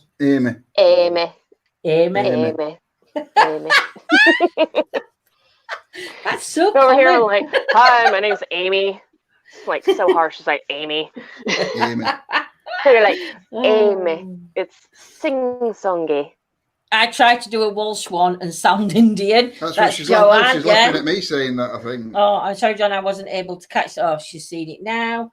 Gotta go. Good night, Andy. Take care. Yeah, take care. Yes, I don't think we'll be long because we've done we've actually gone over 2 hours tonight. We've done the 2 hour 26 I think we're to break Simon's record. Yeah, we're trying to beat Simon in this 5 hour live marathon. Oh my God, I don't think I could talk. Even I can talk, and I don't think I could talk. Oh, you could. Oh, I could actually. Yeah. I could actually talk for that. I'm from Hull, East Yorkshire. I have lived in South Yorkshire for 30 years, and now they think I'm posh. Wanna bleeding posh. Do you know it's amazing though? Different places you go to, and they'll say you sound really posh. Or nobody ever says that to us. I've actually had it said to me once by some Londoners. I'd gone on holiday with my mom and kids. I think Jordan were about 7, and it was last time I went abroad. I took her to Spain, and I met these group of lads and lasses, and they were from London. And when we were talking, and he said, "Where are you from?" and I said, "Sheffield." He says, "You haven't got a Sheffield accent." And I says, "I have." And he says, "You haven't." So I don't know whether I put a posh voice on while I was talking to him. But he said that my accent wasn't a Sheffield one. Don't know. So see, I'm not common. Common as muck. Common as muck. Yes. How what do you guys think of RP or heightened RP? Pardon? I said, how do you guys feel about RP or heightened RP? Heightened what? Yeah, it's the more posh RP. A posh? Yeah, it's like it's only spoken in like film and theater now, I guess. Oh, get you. Yes. I don't know anybody that's a little bit more snooty, if you will. Yes. Like Downton Abbey. I've took piss out of people in a restaurant, in an Indian restaurant up our village. See, where we live, it's I'm just going to say it's a nice area where we are. I'm with Scotty on that one. We went to this beautiful Indian restaurant, and I'd had a bit to drink, and it was just when we first got together. So obviously I weren't in wheelchair, I didn't use sticks, and I didn't use the scooter. And we'd gone into this Indian restaurant, and there were a couple there were a couple sat across from us. Well, there were a man, woman, 2 men and 2 women, and I'd had a drink, and they was talking like, "Oh dear, yes, I'm at school yesterday. Oh no, I've got loads of work to." Well, I'd had a drink, and waiters come round and they said, "What do you want?" And I says, "I want a lamb biryani." I says, "And give me extra lamb." I says, "Don't skimp on my lamb like other places do." I says, I want proper lamb, not fatty lamb." And then I ordered this stupid bottle of wine, and we were sat at it, and then I just started ripping into these people at side on me. But not ripping into them. I was talking to John, and I was going, "Oh dear, when we get home, we're going to have to let the cat out, dear." And we haven't got a cat. honestly. So then I says to John, I've got to go to the toilet. I said, "I'm going to the toilet." So I stood up to go to the toilet. There was a step. There was a step. There were no steps in the carpet. You know them like carpet gripper things that you put like between door where wet carpets meet, so like you put one over the top to hide edges of carpet. It wasn't. It was a step. No, I fell over that straight into manager's arms, and then he got me back up. Then I went to the toilet. I come back out, and they were waiting for me when I come out of the toilet because I went straight over on the step again, and it was a step, and I fell straight into their arms again. I come back to the table. And then when we were leaving, manager actually come up to us as we were paying bill, and he said, "Can I have your?" No, he didn't. He says, "Can I have your address?" He says, "Because every Monday night, every Monday once a month, we have a taster night, and we'd love you to come and come to." And John went, "You're not having my address. I don't know what you're doing. What you want my address for?" And I'm like, "What are you doing? We were going to get free food." She does bewitched. But when we were leaving, the manager hugged me, the staff hugged me. And then about 2 weeks later, we went back in. They didn't sit me near anybody. They sat me at window away from other paying customers. But we had such a laugh that night when we went back in, didn't we? Manager was just coming up, checking. The meat on my plate, honestly, there were more meat than rice. It was just, they loved us up. Well, they did. They loved us up there, didn't they? Then we've just not been in since. I daren't go in. I've probably insulted more people up there than I ever have anywhere else. Someone said to me the other day, "It's really warm today." I replied, "Tin off. LOL. They looked at me like I was an alien. Tin off, love. Tin off. But yes. So thank you, Amy, for joining us tonight, my lovely. Thank you to DP for joining us tonight. DP, if you can, drop your link, your YouTube channel link. I don't know if you can. I don't know if you can. If you can't, we'll do it. We'll drop your links in after. We'll drop in comments after.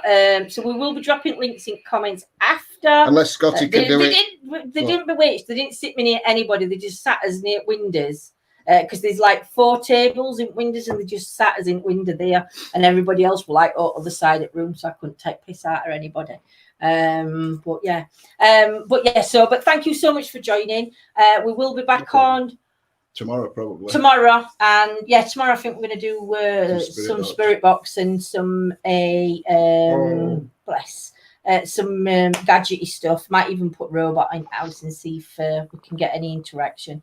We have had daughter's other half, when they lived here, they'd gone to bed and he woke up, and I mean, we can't say this when Michael's in because Michael's now in that bedroom, but he saw a man's figure stood at bottom of bed, and we've also seen like dark shadows going in and out at kitchen, but there's nothing here, if you know what I mean. We know there's nothing here, but it's really interesting. So we'll see what the haunted house does tomorrow. I might put as title, "I got attacked by a Robbie the Robot." I got attacked by a demon. Oh dear. But thank you everybody for joining. You two stay there if you want a minute. Namaste, good night, take care, sweet dreams, have a good day if you're out of the UK, and much love to everybody. Yes, we'll take see you care. Tomorrow. Good night. Bye. God bless. Bye. Now we have to wait about 5 minutes because John's not in.